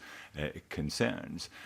Those are pretty pointed criticisms, but is the SPA in a position, the incumbents rather than those who have vacated the post, to be able to make those arguments, maybe not in such florid language, so that the Parliament as a whole, the public more generally, can have confidence that in terms of whatever relationship, it's a buffer relationship, that the SPA will call out, and there have been criticism of the SPA, for example, in the past, not being as robust in defending the arguments Police Scotland, the Federation and others have been making around the budget deficits and the problems that creates for policing. That there is the ability of the SPA to be quite as transparent and candid about where they see a lack of political support from government or from individual ministers as one would expect. There are challenges there. Personally, I suppose, I'm not known for being particularly inhibited. It's probably what's got me into trouble over the years. So I certainly endeavoured during my time in office to speak as openly, as candidly as I could, including, at various points in that journey about where I thought things were. With regard to the discussion, I remember our exchanges at the Justice Committee too. I do, as I said earlier, hold to the view that I remember being quite robust on then, that another review of the SPA in and of itself would not... I never argued for a review of the SPA. I was arguing for a review about the relationships between the different players, and in fact that you had a concentration of power in a limited number of individuals, which gave rise to concern. And I agree that wasn't a view that's shared necessarily more widely, and I think I agreed with your point that there isn't a political agreement, and therefore you kind of need to take this out of that space. But I was never arguing for a specific review. But I do acknowledge, just for complete honesty, I do acknowledge, as I've said a few times today, that I have travelled a journey in this. I have travelled a journey. And that's why, as I said earlier, I think there is a democratic deficit that makes it very, very challenging for part-time, non-executive, ministerial appointees to really, no matter how able or independently minded they are as individuals, to really operate in the space that I think is required of any body in this space. And you do have other models, of commissions, and you've got arrangements, different relationships with the Parliament, standards commissioners and commissions and Counts Commission and so on. There's plenty of other ways of doing this, but I think it is important to learn. So yeah, I think there is a need to address those questions. Thank you very much. I think we've given this a good airing. Can I thank you all very much indeed for your evidence this morning? I'm going to suspend until 10:07. Thank you.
I'd like to welcome our second panel of witnesses to the meeting this morning, Chief Constable Ian Livingston, QPM, and James Gray, Chief Financial Officer from Police Scotland.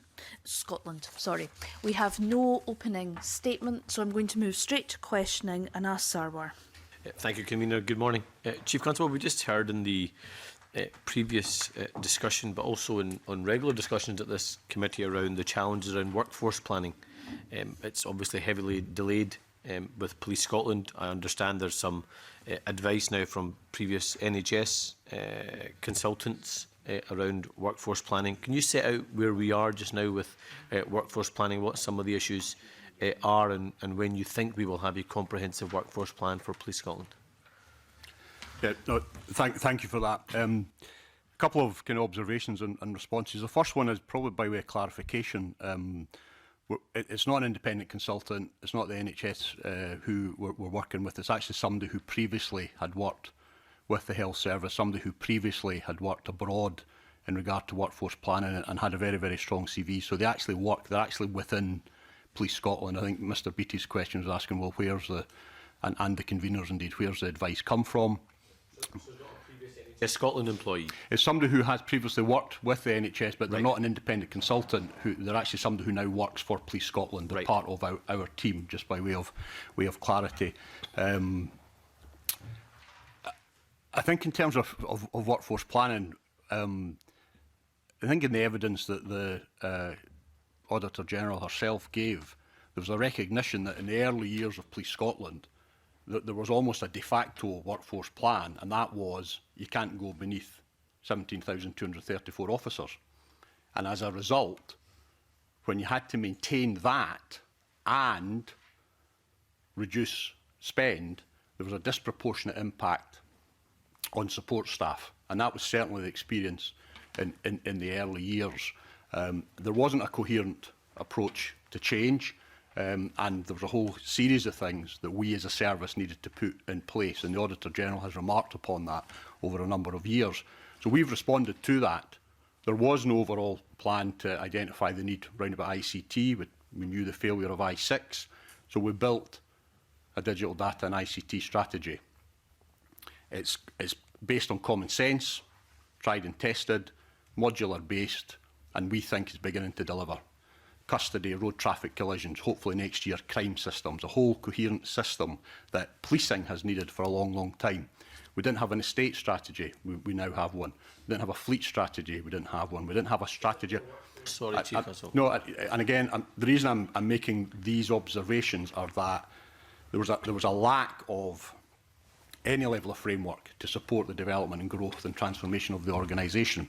Now, in regard to strategic workforce planning, again, I think the Auditor General recognised that there was a lack of flexibility that we as a service could provide, because we were in law, in terms of the grant of our budget, obliged to maintain 17,234. I think she talked about limit flexibility, a lack of headroom, a lack of capacity. Now, as a result, it wasn't given the priority it should have done, and it hasn't been progressed to the level that we absolutely need it to be. We initiated it, or the work initiated about a year ago. It wasn't where it needed to be.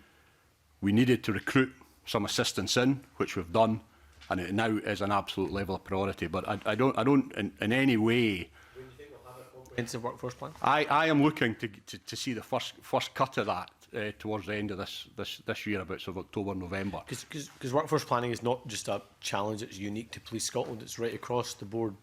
Do you think there are specific Police Scotland challenges around workforce planning, or it's a systemic problem across all different parts? Or do you think there's some specific challenges that you're facing as Police Scotland? For my knowledge around it, it looks a thing that's difficult to do. If you can point us in the direction of the best in class, we'll go there. I know, having spoken to the Metropolitan Police, they've been having difficulties with it.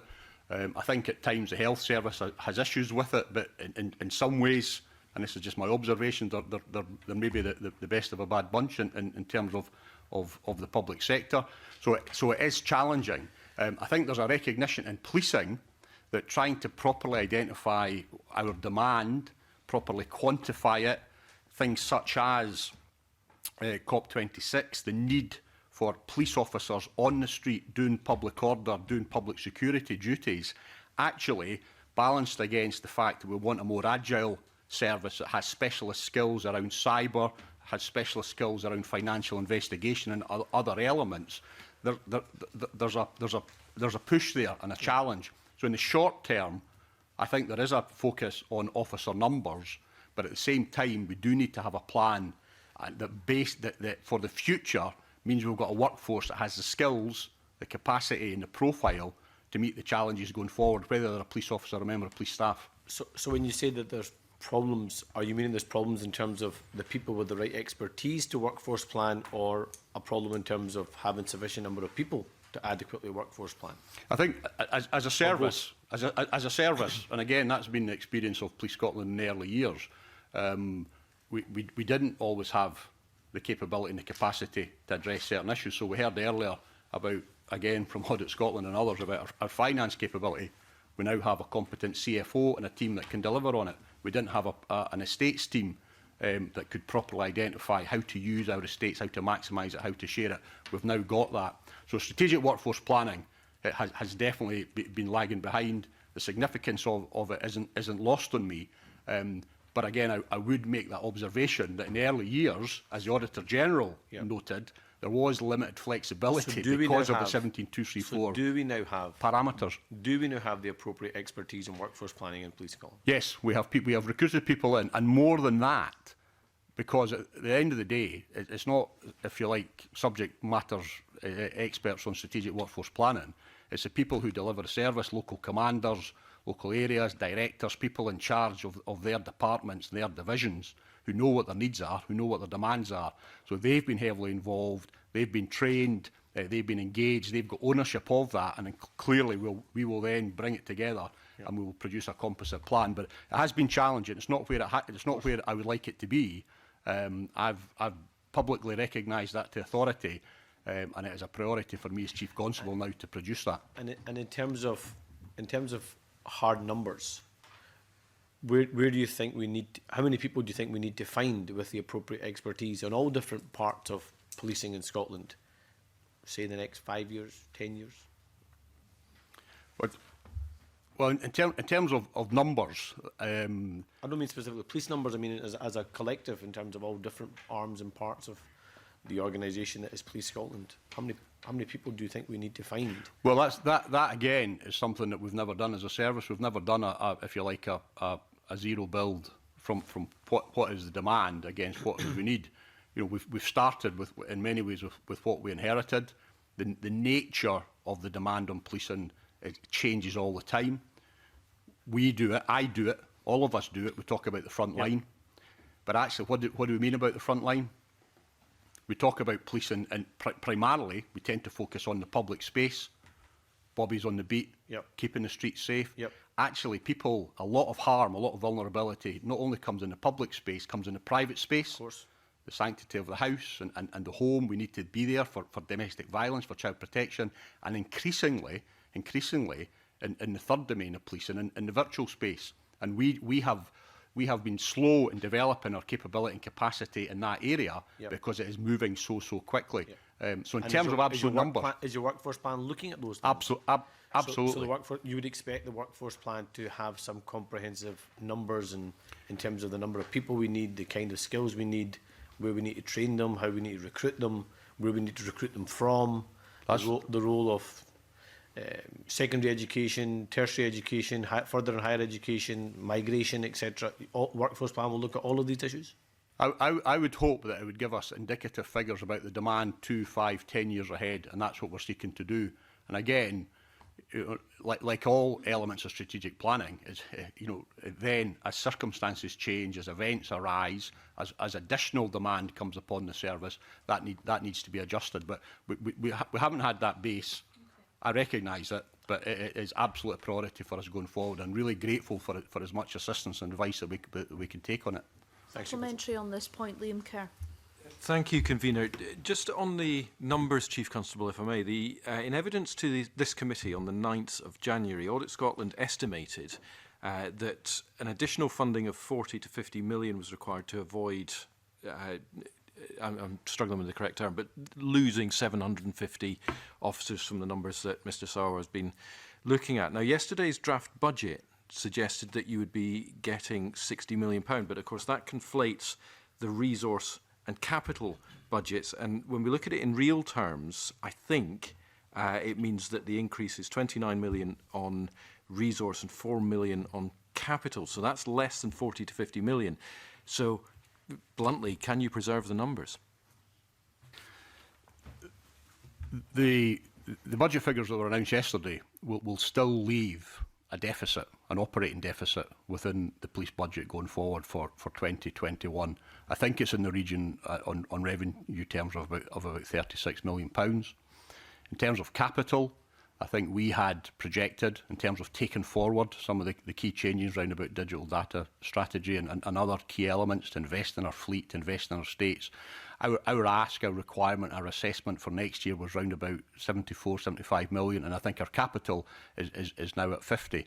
So I welcome the increased capital, I really do. I know the pressures in the public purse are acute, and we will now go away and prioritise that, make sure we make absolutely best use of every penny allocated to us. But on the revenue, there will still be a recurring deficit, and that's partly the reason and the criticality of having a workforce plan that we can work towards.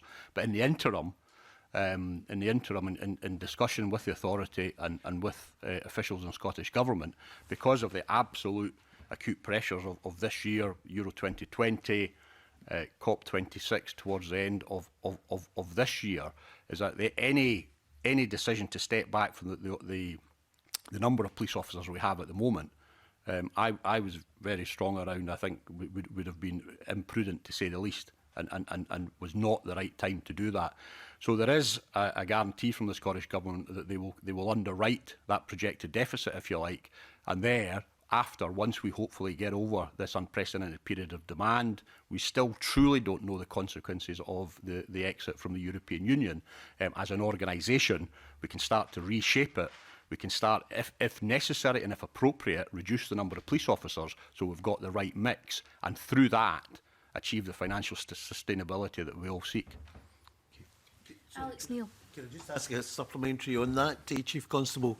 When you say the Scottish Government will underwrite the 36 million, what does that actually mean? Does that mean when you need the 36 million, you're going to get it anyway? Could I ask my CFO maybe to answer that? Thank you, Convener. This is something that's been happening for a couple of years now, and in order for the SPA board to have the confidence to set a budget with a deficit, it needs an assurance from Scottish Government that during the course of the year, underspends in other parts of government will be identified, which will then allow, through the spring budget revisions, an additional allocation of cash to come into the policing budget in order to meet the liabilities as they fall due. So what that means in effect is that we would expect something in the region of £36 million of additional funding to come through in the back end of the next financial year in order to cover that deficit. Liam Kerr. Follow up on that, Mr. Gray, if I may, and I may be misunderstanding something here. I believe under the Reform Act, the police need ministerial permission to borrow.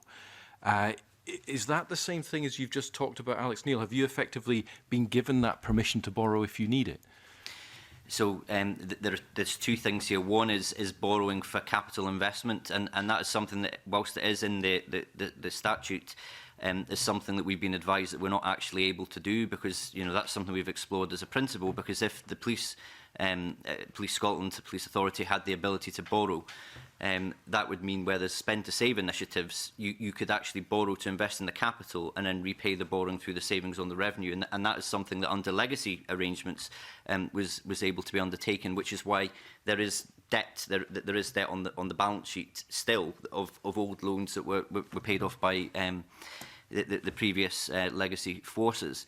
I mean, the issue that causes us obviously now is that under the old arrangements, the capital funding for policing was comprised of grant from Scottish Government and then the ability to borrow, and that combined was what made up the capital funding available for policing. Obviously, since police reform, that borrowing capability, which represented quite a big chunk of the overall spending on capital and policing, has gone away. But the policing grant, the core policing grant, hasn't been increased to compensate that, which is why we've got this underlying issue of the capital allocation isn't sufficient. But with regards, sorry, to your the other point around in-year, no, this isn't borrowing, and it's slightly different to the issue you'll see in NHS where there's brokerage. This actually is an agreement that the funding will be made available in year. So it's a promissory note, if you like, that later in the year that additional funding will be made available. So it's not borrowing in that sense. Done, thank you. I just wondered which area of government that the Scottish Government is expecting to underspend. But Alex Neil. Okay, can I change the subject? You've obviously been listening, Chief Constable, to the earlier session, and particularly on a long discussion on the recommendation from the Auditor General that there is a need to look at the wider police family and how they interact with each other and who should be doing what and lines of accountability and so on. So, two questions. Number one, can we get your view on that recommendation for such a review? And secondly, can I ask you, who do you feel that you are primarily accountable to? Is it the SPA? Is it the government, presumably the Justice Minister and or the First Minister? Is it the Parliament, or is it all three?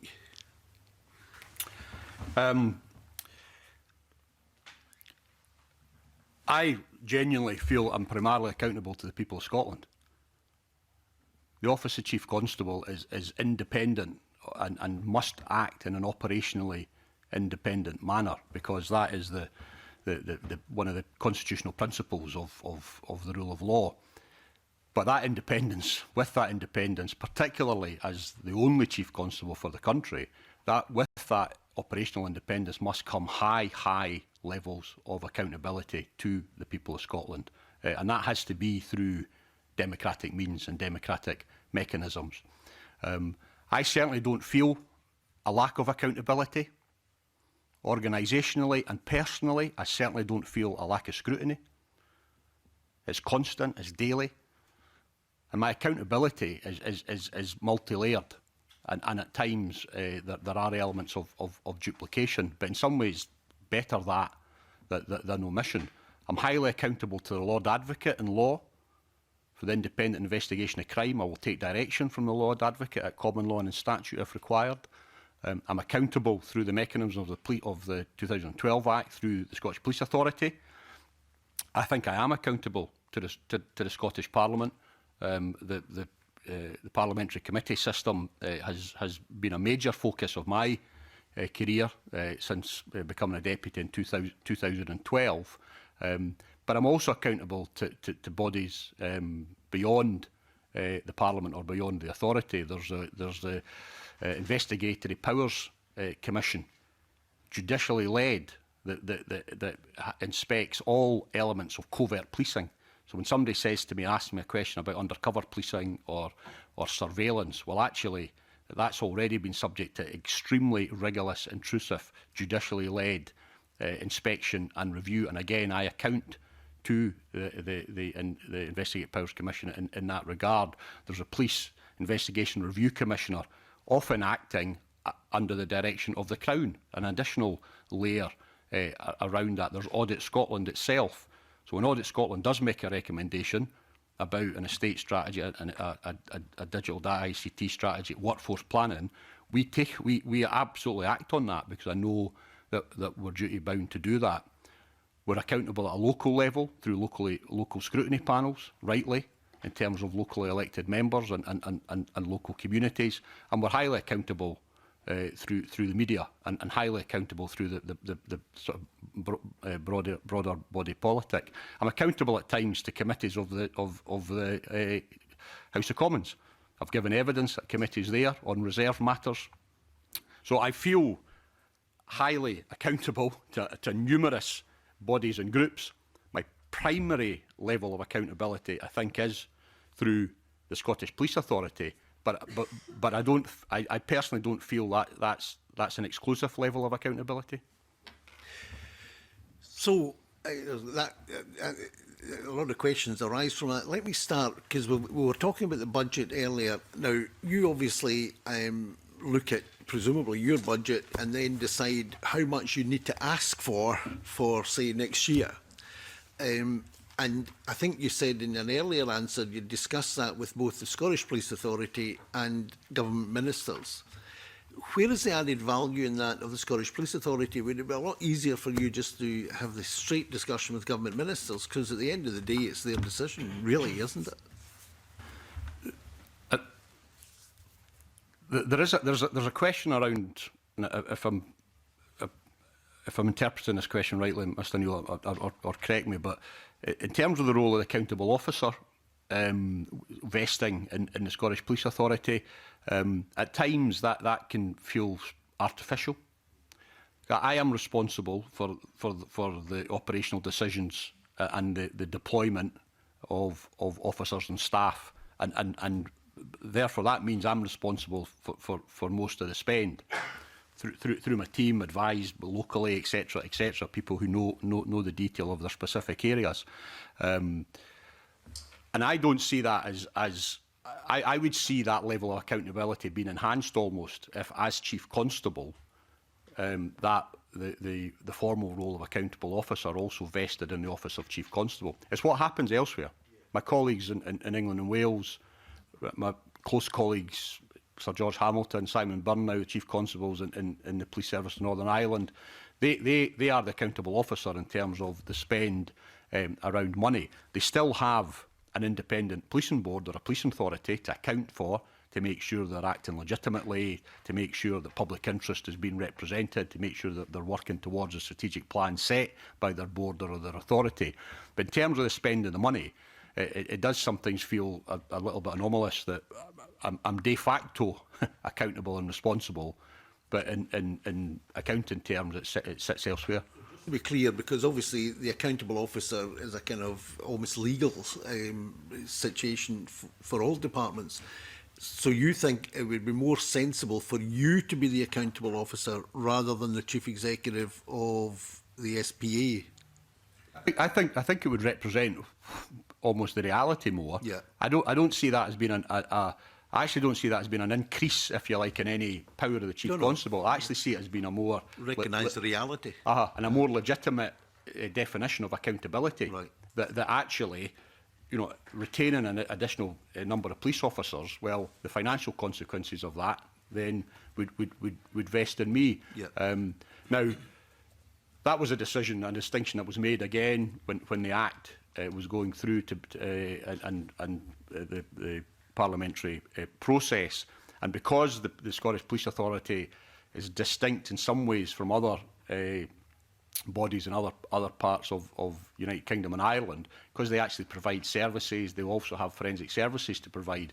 There was perhaps good reason for it, but certainly in terms of my part of the budget, which is a vast majority of the spend, yeah. I think being the operational decision maker and being accountable for the spend, logically, that seems right to me. But I might be missing some nuance on the role of the accountable officer. And presumably, if a review as recommended by the Auditor General takes place, part of the remit of the review should be to look at this very issue, would you think? Absolutely. And I do think a review should take place. And, yes. I do think it needs to be as broad as possible. And that's why I was referencing a lot of other significant public bodies that I must account for, and who establishes it, how it's carried out, etc. I and Police Scotland were utterly participating in that fully. I've said a number of times, because I absolutely believe it, that the more people actually properly understand about policing, what it does, yeah. It's not law enforcement, it's much, much broader than that. It's core to the fabric of safety in Scotland. It's core to the fabric of equalities. It deals with the most vulnerable. It deals with the people most in need. The more people understand the demands on police and what we do, our values, our ethics, I think the more they support it. So for me, scrutiny, oversight, governance, I don't resist it. I need it and I want it, because that's where a lot of our legitimacy will be reinforced from. Great. Thank you very much. Ian MacArthur. Thanks very much. Just following up that point, Chief Constable, in the debate yesterday on justice, you'll be aware that you were being quoted very often in terms of the language you were using about that the funding settlement that had come from government, and you used the word derisory. By contrast, the challenge has been laid down to the SPA in the past that they haven't necessarily stood shoulder to shoulder with you, been quite as vocal in outlining the concerns around the funding settlement, whether on capital and or on revenue. Do you think by changing where that accountability lies legally, that in a sense that debate around resources and how they're used and what resources are required, or the implications of resources not being forthcoming would be more transparent? The public confidence in the debate around that would be heightened by just changing the accountability lines in the way you've described? I think personally it would enhance greater public understanding. I think even when you read the Audit Scotland report, there's a lot of references to the SPA's financial capability, the SPA's decision making. Now, actually, the de facto reality is that these are functions and elements that actually vest in Police Scotland. The capital budget that we have had as a service for a service of our size, on comparative to local authority, comparative to other police services, has really been a significant inhibitor for us as we sought to develop the service. The criticisms internal that I hear on a daily basis around the quality of our estate, the quality of the fleet, criticisms I get from parliamentarians and others on behalf of their constituents, I actually feel for the people who work in the fleet department and the estates, because they actually do a fantastic job with the resources that they've got. We managed to keep a lot of our vehicles on the road. We managed to keep our buildings open, but there's a lot of patchwork going on in that. In terms of best practice, we've been keeping the cars on the road, 30,000-40,000 miles more than in an ideal world you would. That then has an impact when you're looking to transfer them and move them on in terms of resale value, etc., etc. So I do really welcome the increased capital that we've got. We need to make absolutely best use of that. But I felt ethically and professionally on behalf of the people in the service, on behalf of the public, that I needed to call it as I saw it. And you felt less inhibited in making that argument than it would appear the SPA has up until very recently, and even latterly their criticisms are probably more muted than yours have been, or the challenges that have been posed by them have been more muted than those that you felt able to put forward. The financial challenges publicly, I think if you went back to the SPA board in August of 2019, I was quite clear then about both in terms of revenue, the impact potential on officer numbers, the concerns I had as we were going forward to the budget. That's where I could express myself regarding the capital budget that we had, and there was general support from the police authority. So the issues had been vented publicly over a period of time, and quite clearly these were concerns that I've been expressing and discussing with officials in government over a number of years about sustainability in the system, while we had constraints such as retaining a minimum number of officer numbers.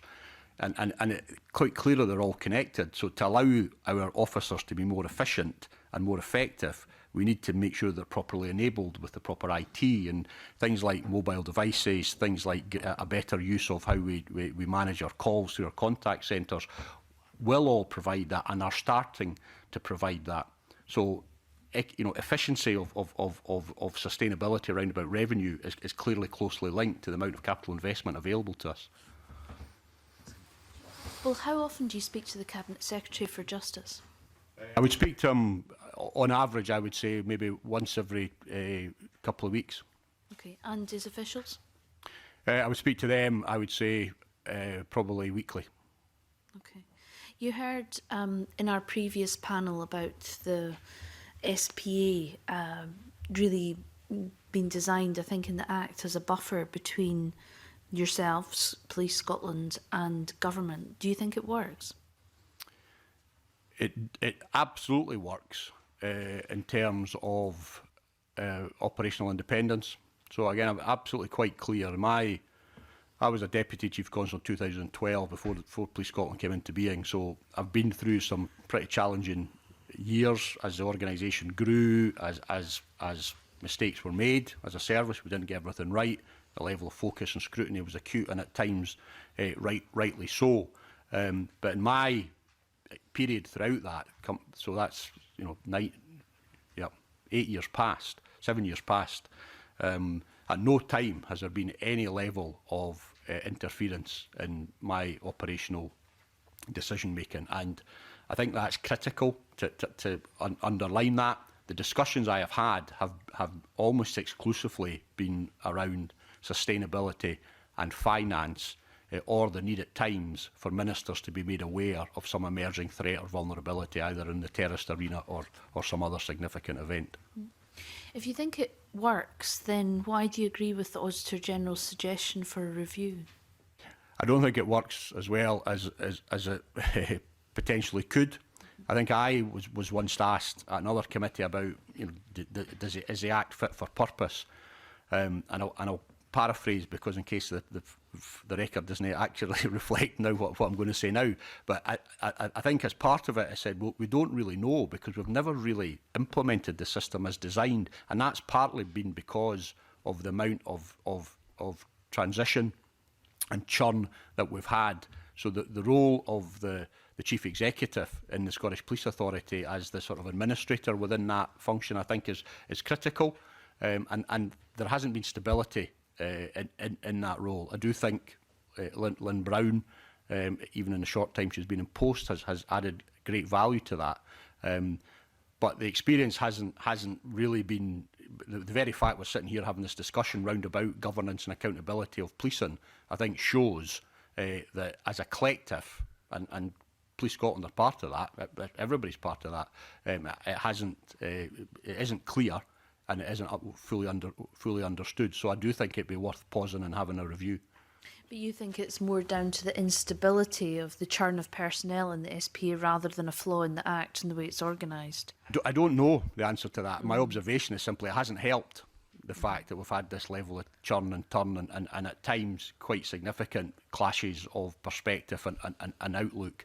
So that hasn't helped, but that might not be the reason. It might be that there is something within the Act, but I think it would be worthwhile an independent eye with all the relevant and knowledgeable individuals involved in that, contributing to that. And again, I'm more than happy to participate in that. Ian Livingston, Police Scotland is the second largest force in the UK. I'm assuming the Met is the largest. Have you worked for any other forces? I personally have not. My career has all been within Scotland. So I joined Lothian and Borders Police. I've had secondments over to Northern Ireland for 6 months for the Ombudsman's office there. I spent a year in New York as a detective sergeant on a Fulbright scholarship, doing secondments, attachments. I've worked in London during the field protests for a year when around about 99, 2000 as part of what was then ACPO. But my professional career has all been within Scotland. Okay, but the level you operate at, you'll be familiar with the way other forces operate and are governed. Are you aware of, we've been discussing today 7 years now of churn and confusion between the layers of Scottish Government, SPA and Police Scotland. Do you think we could look to other forces for better and more stable models of managing this? Well, absolutely. And again, interestingly, people look to us. So if you look at the Irish government asked me to participate in the identification and selection of the new commissioner for An Garda Síochána because Police Scotland's reputation is high. But the other reason they asked me to participate in it because they actually changed their governance model in the south of Ireland to be more aligned to our own. Previously, the commissioner in the south reported directly to the Justice Minister, and after a number of incidents, scandals, call them what you like, they decided they needed to change that. So they introduced an independent police board for the south of Ireland. We know, because we work very, very closely with them in terms of career development and operationally, that the PSNI have an independent police board. And there are difficulties in different jurisdictions in different times. How independent is that? Because we've already identified this morning that one of the issues that's been raised is that board members of the SP are appointed by the Scottish Government. Are the boards you're referring to, are they independently appointed? I think there's a mixed convener. So I think, for example, clearly the political dynamic in Northern Ireland is such that there is a mix, Yes. and they are political nominations with a number of independent members. The makeup of the board in the south, I don't know the detail around that. You look at governance within England and Wales. Some of them have elected mayors, Manchester, London. Others have elected police and crime commissioners, where you've got one individual de facto holding the chief constable to account, and that the feedback on that is extremely mixed.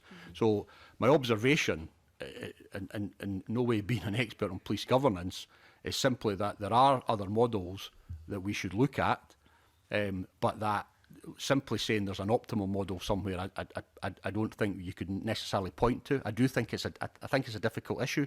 I don't think we're alone in both practically and intellectually struggling with the various concepts and the various roles, but that doesn't mean we shouldn't seek to make it better than it is. That's really helpful. Thank you. Colin Beattie. Thank you, Vera. Chief Constable, you've talked about accountability and about accountability to SPA. What actually are the mechanisms that SPA use to exercise that accountability? We have bi-monthly public board meetings where I provide a Chief Constable's report on current issues. I'm allowed at that time to be publicly quizzed and asked from board members around key issues, whether there's sufficient consultation made externally, whether I've spoken to the unions, whether we've spoken to staff associations, any changes I make to process or any proposed developments that are required in terms of finance, again, through the public board meeting. There's also a whole network of subcommittees. I think either yourself or Mr Bowman mentioned the Audit Committee earlier that we're at regularly, Resources Committee, which brings together people and finance. There's a Performance and Policy Committee. It's actually meeting this afternoon. And there's regular structured engagement I have with the chair and others, and I have to, in writing and verbally, account for my actions as the Chief Constable, both in terms of the strategic change we need to make, but also in terms of the operational performance of the service. So would you say there is a regular and routine process for holding Police Scotland to account in place with the SPA, and that it is effective? I think there's a regular process in place. If anything, my own view is I think we at times meet too often. So we're not. We could take some issues and take them into the committees, which are also held in public, and at the full board meetings have a real focus on the major strategic issues. I think as a service, I hope we've made improvements in terms of our both in terms of our outlook and in the quality of the information we provide. I think we were subject to legitimate criticism in the past that we weren't, when we were asked to provide updates or were asked to provide explanations or rationales, that they weren't of sufficient depth or they weren't timeous. So that's a priority that I've tried to introduce, and I think hopefully you've heard some positive feedback from the members of the board in that regard. So it could work better, but it's certainly working a lot better than it did previously, Mr Beattie. Thank you. Do members have any final questions for the Chief Constable? Bill Bowman, then Willie Coffey. Bill Bowman. Thank you. Can I just ask about the what's called the sort of Brexit reserve numbers, or maybe COP26 numbers? Are these officers who are out of the system and get used, or are they in the system and then you'll pull out if you need them? They're absolutely in the system, and all that it is it's a short-term brigading of officers to deploy speedily. So demonstrations at the Scottish Parliament, demonstrations outside oil companies in Aberdeen, the amount of public demonstrations that we've seen recently in Glasgow on certain issues, on environmentalism, various others, it's given us that flexibility. The Brexit consequences are less on that short-term team. It's actually more around the international unit to mitigate the loss of European arrest warrants and joint investigation teams. I've had to enhance our international unit, which are not visible front-facing, but they are crucial because we now need to do prepare lots of bilateral arrangements rather than going through Europol. We now need to have other mechanisms in place to give us the functionality, and have also increased the number of officers and staff within Border Policing Command who are based at our airports, seaports and also small ports, just to make sure that in terms of security and protection that we're sufficiently protected. So the Brexit consequences, that short-term public facing uniform reserve is one part of it, but there's actually significant other resources that we've put in as a result of preparing for the European Union exit. So there's no inefficiency of people doing their jobs within this? They are daily tasked on an hourly and daily basis, and divisional commanders would be the first to let me know if they felt they weren't getting value for money from them. Whether we build that sustainability where perhaps things are more stable, in an ideal world I would return those officers into community-based front-facing policing or going on to work in child abuse, child vulnerability. But at the moment we as a country, in my judgment, we need them. Okay, thank you. Thanks very much, Convener. Chief Constable, I asked Mr Crichton earlier about policing 2026 and progress being made towards it. Are you satisfied with progress that's been made towards it, particularly in relation to the ICT and digital strategies, which you've mentioned a number of times this morning? I'm never fully satisfied about progress, but I think it was yourself, sir, that mentioned that the I6 project, we've completely changed our approach to IC development, and although the ultimate cost is into the hundreds of millions, our approach to it is based on best practice we've had and pretty firm advice from others about just building it almost brick by brick. So we've now got a single custody system. We've now got a single approach to roads collisions, and we can do it on an incremental basis. That means that when we do get additional capital funding, we can look to see what we've got. We don't have a single crime recording system for the whole of Scotland. Now that's not Police Scotland's fault. We're the answer to that. It's because what we inherited from a really, really disparate and at times contradictory ICT framework. We've now got a single network, so you actually can walk into any police office and get access to your information, your emails. We couldn't do that up until a year ago. We're rolling out mobile devices to officers and staff so they can professionally live how they live personally, as opposed to notebook and pen living sort of 20 years ago. So we've made some good steps. We've got some really good people in place. The 2026 strategy is now supported by estates, fleets, ICT strategies. It's not a standalone aspirational document. We have refreshed it because there's certain things in that we've stepped back from, facial recognition being one. So we'll constantly look at it and refresh it, but we are making steady steps towards it, maybe not as fast as any of us would like, but there's good evidence of steady progress being made. So the lessons that were learned with the I6 failure, has that basically made you think about this kind of modular bit by bit design for various IT applications that you need? You've kind of changed strategy from the all one size fits all, the huge big investment, and it was £300 million it was mentioned in the strategy at the beginning. So you've gone away from that to this modular approach now, would you say? The 300 million is a cumulo of that modular approach, if you like, but we've definitely philosophically we've changed from, rather than trying to design and build the Taj Mahal, let's get something that works. So the things we're introducing is not state-of-the-art, cutting edge. It's almost tried and tested, been in place either in other sectors or in other police services for a period of time. We know it's going to work. It's reliable. You can maintain it. You can service it. You can get licenses for it. It's a much more practical, pragmatic way of just building it system by system until we've got that coherence that we need. Got the IT skills within your organisation to continue to deliver it in that fashion? We appointed a new director of ICT 6 months ago, a new director of change. The people such as James and others that we've now got on board out with policing are really, really strong, and I'm satisfied we've got a very coherent, focused leadership team. Thank you. Thanks very much. Thank you very much indeed for your evidence this morning. I'm now going to suspend briefly for a changeover of witnesses.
I'd like to welcome our third panel of witnesses to the meeting this morning, Paul Johnson, Director-General for Education, Communities and Justice, and Claire Hicks, Deputy Director for the Police Division of the Scottish Government. Paul Johnson, I understand you have a brief opening statement. Thank you, Convener, and good morning to members of the committee. I'm grateful for the opportunity to provide evidence to you in response to the Auditor-General's report. I am the relevant portfolio accountable officer from the Scottish Government. Policy and sponsorship responsibility for policing in Scotland sits in our Safer Communities Directorate, and I'm joined by Claire Hicks, who is the head of Police Division within that directorate. I do welcome the Auditor-General's report and the helpful ways in which she has identified the progress that has been made through her successive reporting on the Scottish Police Authority. And I think it's important that part of the context for today's discussions is a broad recognition that Police Scotland, and indeed policing in Scotland, is performing very well. That will of course be supported by the further proposed additional investment of £60 million that has been set out as part of this current budgetary process. There's clearly been a lot of discussion about the role of the Scottish Police Authority this morning and the potential for further reviews of that and of the overall system. And I'm very happy to discuss that further. But I think it is important to note the significant numbers of areas in which the Auditor-General recognised progress, unqualified audit opinions, good quality financial statements, strong engagement between the SPA, the audit team and other partners, effective processes in place to support financial scrutiny, highly capable board members, and importantly, confirmation that the SPA is operating in an open and transparent manner. That is not to take away from the fact that a significant number of areas are identified for further work, particularly the development of the corporate function within SPA and the further development of the detailed workforce strategy within Police Scotland. Within Scottish Government, we of course are ready and are indeed already supporting this work. We will also be considering very carefully the conclusions of this committee following your consideration of the Auditor-General's report, and I'm happy to discuss any matters further arising from that. Thank you very much, Mr Johnson. Alec Neil. Thank you, Convener. Paul, as you know, the focus of this committee is not so much the justice angle, but governance and money. And the Auditor-General in the report, which is now 2.5 months old, made a very clear recommendation of the need to review the police family, the system, and see how it's all interacting and so on. We've heard the Chief Constable support that view, and indeed we heard the earlier panel support that view as well. There is need for such a review. And indeed the Chief Constable raised the issue of who should be the accountable officer. And I think he made some very valid points. So what is the government's position on the recommendation for a review as made by the Auditor-General? So, as a civil servant advising the government, I am sure the government will want to consider very carefully the comments that have been made by the Auditor-General and the further things that have been said in evidence this morning. What I can say is, in light of what the Auditor-General said, two things. One, she did recognise the numbers of reviews that have already been carried out, and I could certainly describe to the committee the work that we've been doing following on those reviews. That's the HMICS review and indeed the Justice Committee's own review of the Police and Fire Reform Act, which was completed last year. Within the government, what we have already put in train is a round table to be chaired by the Cabinet Secretary, bringing together all of the parties involved in policing to work through some practical examples of areas that have been cited where there may be a need for greater clarity around governance and accountability, and from that to be drawing out clear principles and examples of the way in which the system should work optimally. However, I have heard the comments that the committee has already made about whether or not that will be sufficient, and that is something which I'm sure government will want to reflect on carefully. Bear in mind that in one of those reviews, Dame Eilish Angelini's review in their preliminary report in June 2019, she actually recommended a review similar in nature to what the Lord, to which the Auditor General's been recommending. So the Auditor General thinks there should be a review of the system. Dame Eilish Angelini, in her role as the auditor of this preliminary report, thinks there should be such a review. The SPA board thinks there should be such a review. The former chairman thinks there should be such a review. The chief constable thinks there should be such a review. When will we get a definitive position from the government? Well, that is something which we will take away from today to discuss further with government ministers. You'll appreciate it's not for me as a civil servant in the Scottish Government to announce any review into policing. That is something that I will be discussing right away, and will seek to ensure that the committee is kept fully up to date. So can we just be clear? I would say, and I can't speak on behalf of the committee because I haven't discussed this, but the recreation of Camelot and your round table, no doubt the Justice Secretary will be the King Arthur around that round table. Could you tell us who the knights are going to be? Well, at this point, the round table is intended to involve all of the key parties that are involved in policing. That all the key parties. So, Police Scotland, the Scottish Police Authority, Her Majesty's Inspector of Constabulary for Scotland, HMICS, the PERC, the Police Investigations and Review Commission, and of course the Scottish Government. We have also invited Audit Scotland to participate in this, and indeed we would want to ensure that the work is done, as the committee has emphasised, that we're doing this work in an open and transparent manner, and so very happy to take on board suggestions for others who should be involved in this work. Even if there is a more substantial review, I think the committee would agree it's absolutely right we are keeping under regular review the day-to-day operation of our system of governance, and also that any work that we're doing to scrutinise the operation of the system does not get in the way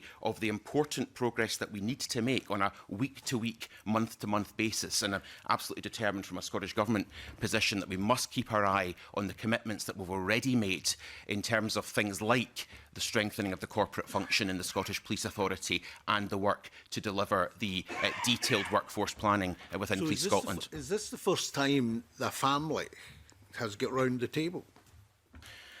There is no, it's not. There is regular engagement between the key players in the system. This would be a more thorough and substantive exploration of all of the governance issues. But Claire could say more about the regular engagement that we have and that others have on this with the key players. I think I'll be more interested. I want to just probe this a wee bit more. What's the agenda and the remit for this round table? I don't have a detailed agenda in front of me at this particular point in time. I am happy to share what the agenda and remit will be with the committee. Claire. So we've written to all the relevant parties that Paul mentioned there, and we've set out that this review is really looking at the governance issues that have been highlighted through the Auditor General's report and the HMICS recent review into SPA, and really trying to look at the sort of practical ways in which we can address some of the grit that you may see that there's in the system. So where are the customers in all of this? The people who use these services? Is this purely a producers' annual conference to, discuss amongst themselves how they can operate better? Are you actually going to listen to the customers of these services? So I think that is a fundamental point, and I think that we're looking at this in a number of stages. So that is the first conversation with the relevant parties and how we would involve a more broad base in that and wider. Will be involved from day one? Well, I think that in terms of the recommendations, both from the Audit Scotland report and HMICS report, the criticisms around governance and accountability have been in that space of the parties involved, rather than any sense that there's public disquiet around policing in Scotland, which is confidence in policing is high, and there hasn't been that element. But I think that you're right that with confidence in the governance isn't high, and we've had 7 years now with these bodies, and they still haven't been able to sort it out. So why should we be optimistic that they can sort it out? When Camelot comes to town? I think that the the current situation in regards to relationships between the Police Authority, Police Scotland, Scottish Government is in a good position, and that there's a degree of progress that can be made at this point. So it's really looking at the stability that there is within the system, the amount of reviews that have already been underway, and I think that in terms of a next stage, that it's really with those bodies having that conversation that we'd be then in a position to do that. Obviously, when the Auditor General made the recommendation, when Dame Eilish said that she supported such a review, and obviously the SPA board this morning, the Chief Constable this morning, all supporting such a review, they're all aware of all of this stuff, but they still think a review is necessary. So are you saying you don't think a review is necessary? No, I'm sorry, not saying that, but I'm saying that the term review can mean a wide range of things, and you would want to be talking about what the scale, scope, what was in play within that review, how it would be taken forward. Is a review is quite a loose term, and we want to really you test that with the parties involved. One final question on a separate subject. We heard this morning that the sponsoring department has got over 40 people working in it, and currently there are 37 people working in the SPA. Is that a one-to-one basis, is it? What do they do all day? So can I pick that up first of all? And first of all, I would want to recognise the very hard work that my colleagues in the Scottish Government are doing across a whole range of issues in relation to policing, of which sponsorship of the SPA is one. Claire is head of the team and may wish to say a little more about some of the other work that is done by those colleagues. So sponsorship of the SPA is a small part of the work of the Police Division. We've obviously got responsibility for overall policing policy, and in particular pieces of work that are ongoing at the minute.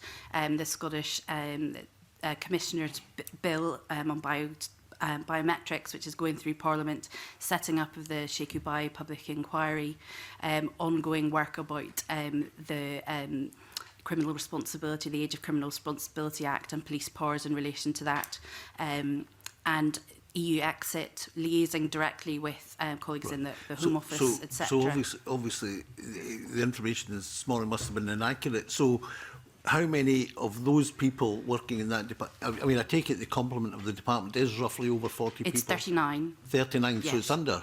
Yes. So how many of those 39 people are involved in the work relating to being the sponsoring department of the SPA? So there are 3 people in the team that do the direct sponsorship with SPA, and there's another team of 3 people who overlook finance, right. Policing finance. So it wouldn't be true to say there's 40-odd people involved in sponsorship? No. Right, more misinformation that we get. Okay, that's fine. Thank you very much. Just a couple of questions on the review. Would the government be looking to appoint an independent chair? I think that's something that needs to be considered further by the government in light of the evidence that has been heard this morning. And that'll be the decision of the Cabinet Secretary, I presume? Yes. Okay, and a timescale as well, Mr Johnson, for this review? Well, I can confirm that the proposed governance round table is intended to take place in the coming weeks. I hope it will take place in the course of the coming months. In terms of any further work, I will have to discuss that further with ministers. Your answer there sounded like it would be a one-off meeting. Is that what you anticipate, or do you anticipate a bigger piece of work? No, I do see the governance round table being the starting point, seeking to flush out the key issues that need to be addressed. In terms of the work that follows, as I say, I do think a decision on that has to be reached by the Cabinet Secretary for Justice in light of the further evidence that's been heard today. And is this round table likely to take place in public or in private? I think in the first instance it would be proposed that this is a discussion among the parties that would take place in private, but I fully accept the need for openness and transparency here, and I would want to reflect further on how we can ensure that this work is done with the highest possible levels of openness and transparency associated with it. It's just really a bit of an adjunct to Mr Neil's question about participation and transparency. So we'll look forward to hearing the Cabinet Secretary's proposals on that. I assume there might be a statement to Parliament at some point on this. We will discuss that further with him in terms of what the next step should be. Okay, thank you. Liam Kerr. Just very briefly, thank you, Convener, and good morning. To follow up on that point, because what we heard this morning from Susan Deakin, she said that there'd been a deafening silence from Government on the Auditor General's report, and then went on to say that since she stood down in December, there was an attitude of move along, nothing to see here. And she rather pointed the finger at the government, so you. You would presumably say that that's not fair then, or what's your response to that suggestion from Susan Deacon? I heard that suggestion. All I can say is we're here today to discuss the details of the Auditor General's report, and we very much welcome the discussion around the detail of that report. I can also describe the range of work that is already underway to pick up the recommendations made by the Auditor General, which I have said in terms of what's in the report, we accept and we are acting on, and also related recommendations such as those made by HMICS in recent months, where again we're working very closely with SPA to take that forward. So I don't recognise the suggestion that there has been any lack of activity or commentary on these issues. We recognise the importance of good governance in policing, and we'll be working hard with all of the parties to secure it. And separate question, just what discussions has the SPA had with the Scottish Government regarding options for creating financial sustainability? Can you tell us? So there are very regular engagements between both the board members and officers in the Scottish Police Authority regarding the financial sustainability of policing. I have a regular engagement personally with the chair, and Claire and her team have weekly engagements with the SPA. Claire? Yes, so I speak regularly weekly, on a weekly basis, to both the chair of, the chief executive of the SPA and David Page, who's the DCO within Police Scotland. And in terms of, and I think the Auditor General's report makes the point, as does Police Scotland's evidence to the Justice Subcommittee around that regular engagement, particularly on the point of financial sustainability and what is required in order to achieve that. Sarwar. Well, Johnson, activity and commentary doesn't mean you're doing the right thing or doing enough of the right thing. Why are we so useless at workforce planning? Well, I recognise the need for workforce planning to be carried out here. The Auditor General, in her evidence to this committee, I think also stated quite clearly it is for Police Scotland to carry out the workforce planning in terms of the future demand and needs of policing in Scotland. I'm glad to hear that Police Scotland are seeing this as a top priority. I do recognise that there is need to look at workforce planning across public service, and indeed I think this is something that the committee referred to in its recent Key Themes report, which I can assure you is something which we are taking very seriously in the Scottish Government. So I do want to support the work that Police Scotland are doing by looking more broadly across the piece at how we can ensure that there is robust workforce planning across public services. And do you think that exists currently, or do we have a skills gap? Well, I think I would refer to what the Auditor General has said, where she would say that she can see positive practice in some areas. But yes, I think there are skills challenges and potential skills gaps that we face. I think this committee has heard about some of the skills gaps in relation to finance and ICT, and I'm certainly not going to dispute the fact that we have some skills challenges and we need to address that. So NHS Scotland, for example, 2 years late for a comprehensive workforce plan, never mind implementing a plan. Police Scotland late with a workforce plan, never mind implementing a plan. Is that good enough? And what action will the Scottish Government take, or are we just going to leave it to the Chief Constable and his team? So in terms of Police Scotland specifically today, we've heard about timescales, and I think it's vital that those timescales are adhered to. I've been assured that that is something that the Police Authority will be scrutinising very actively, and there will be support and challenge from internal audit functions in the course of this year.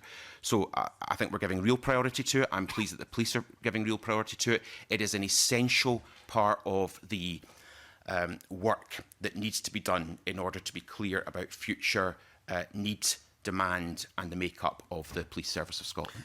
And final question, Convener. Susan Deacon hit the nail on the head, really, didn't she, when identifying a real cultural issue.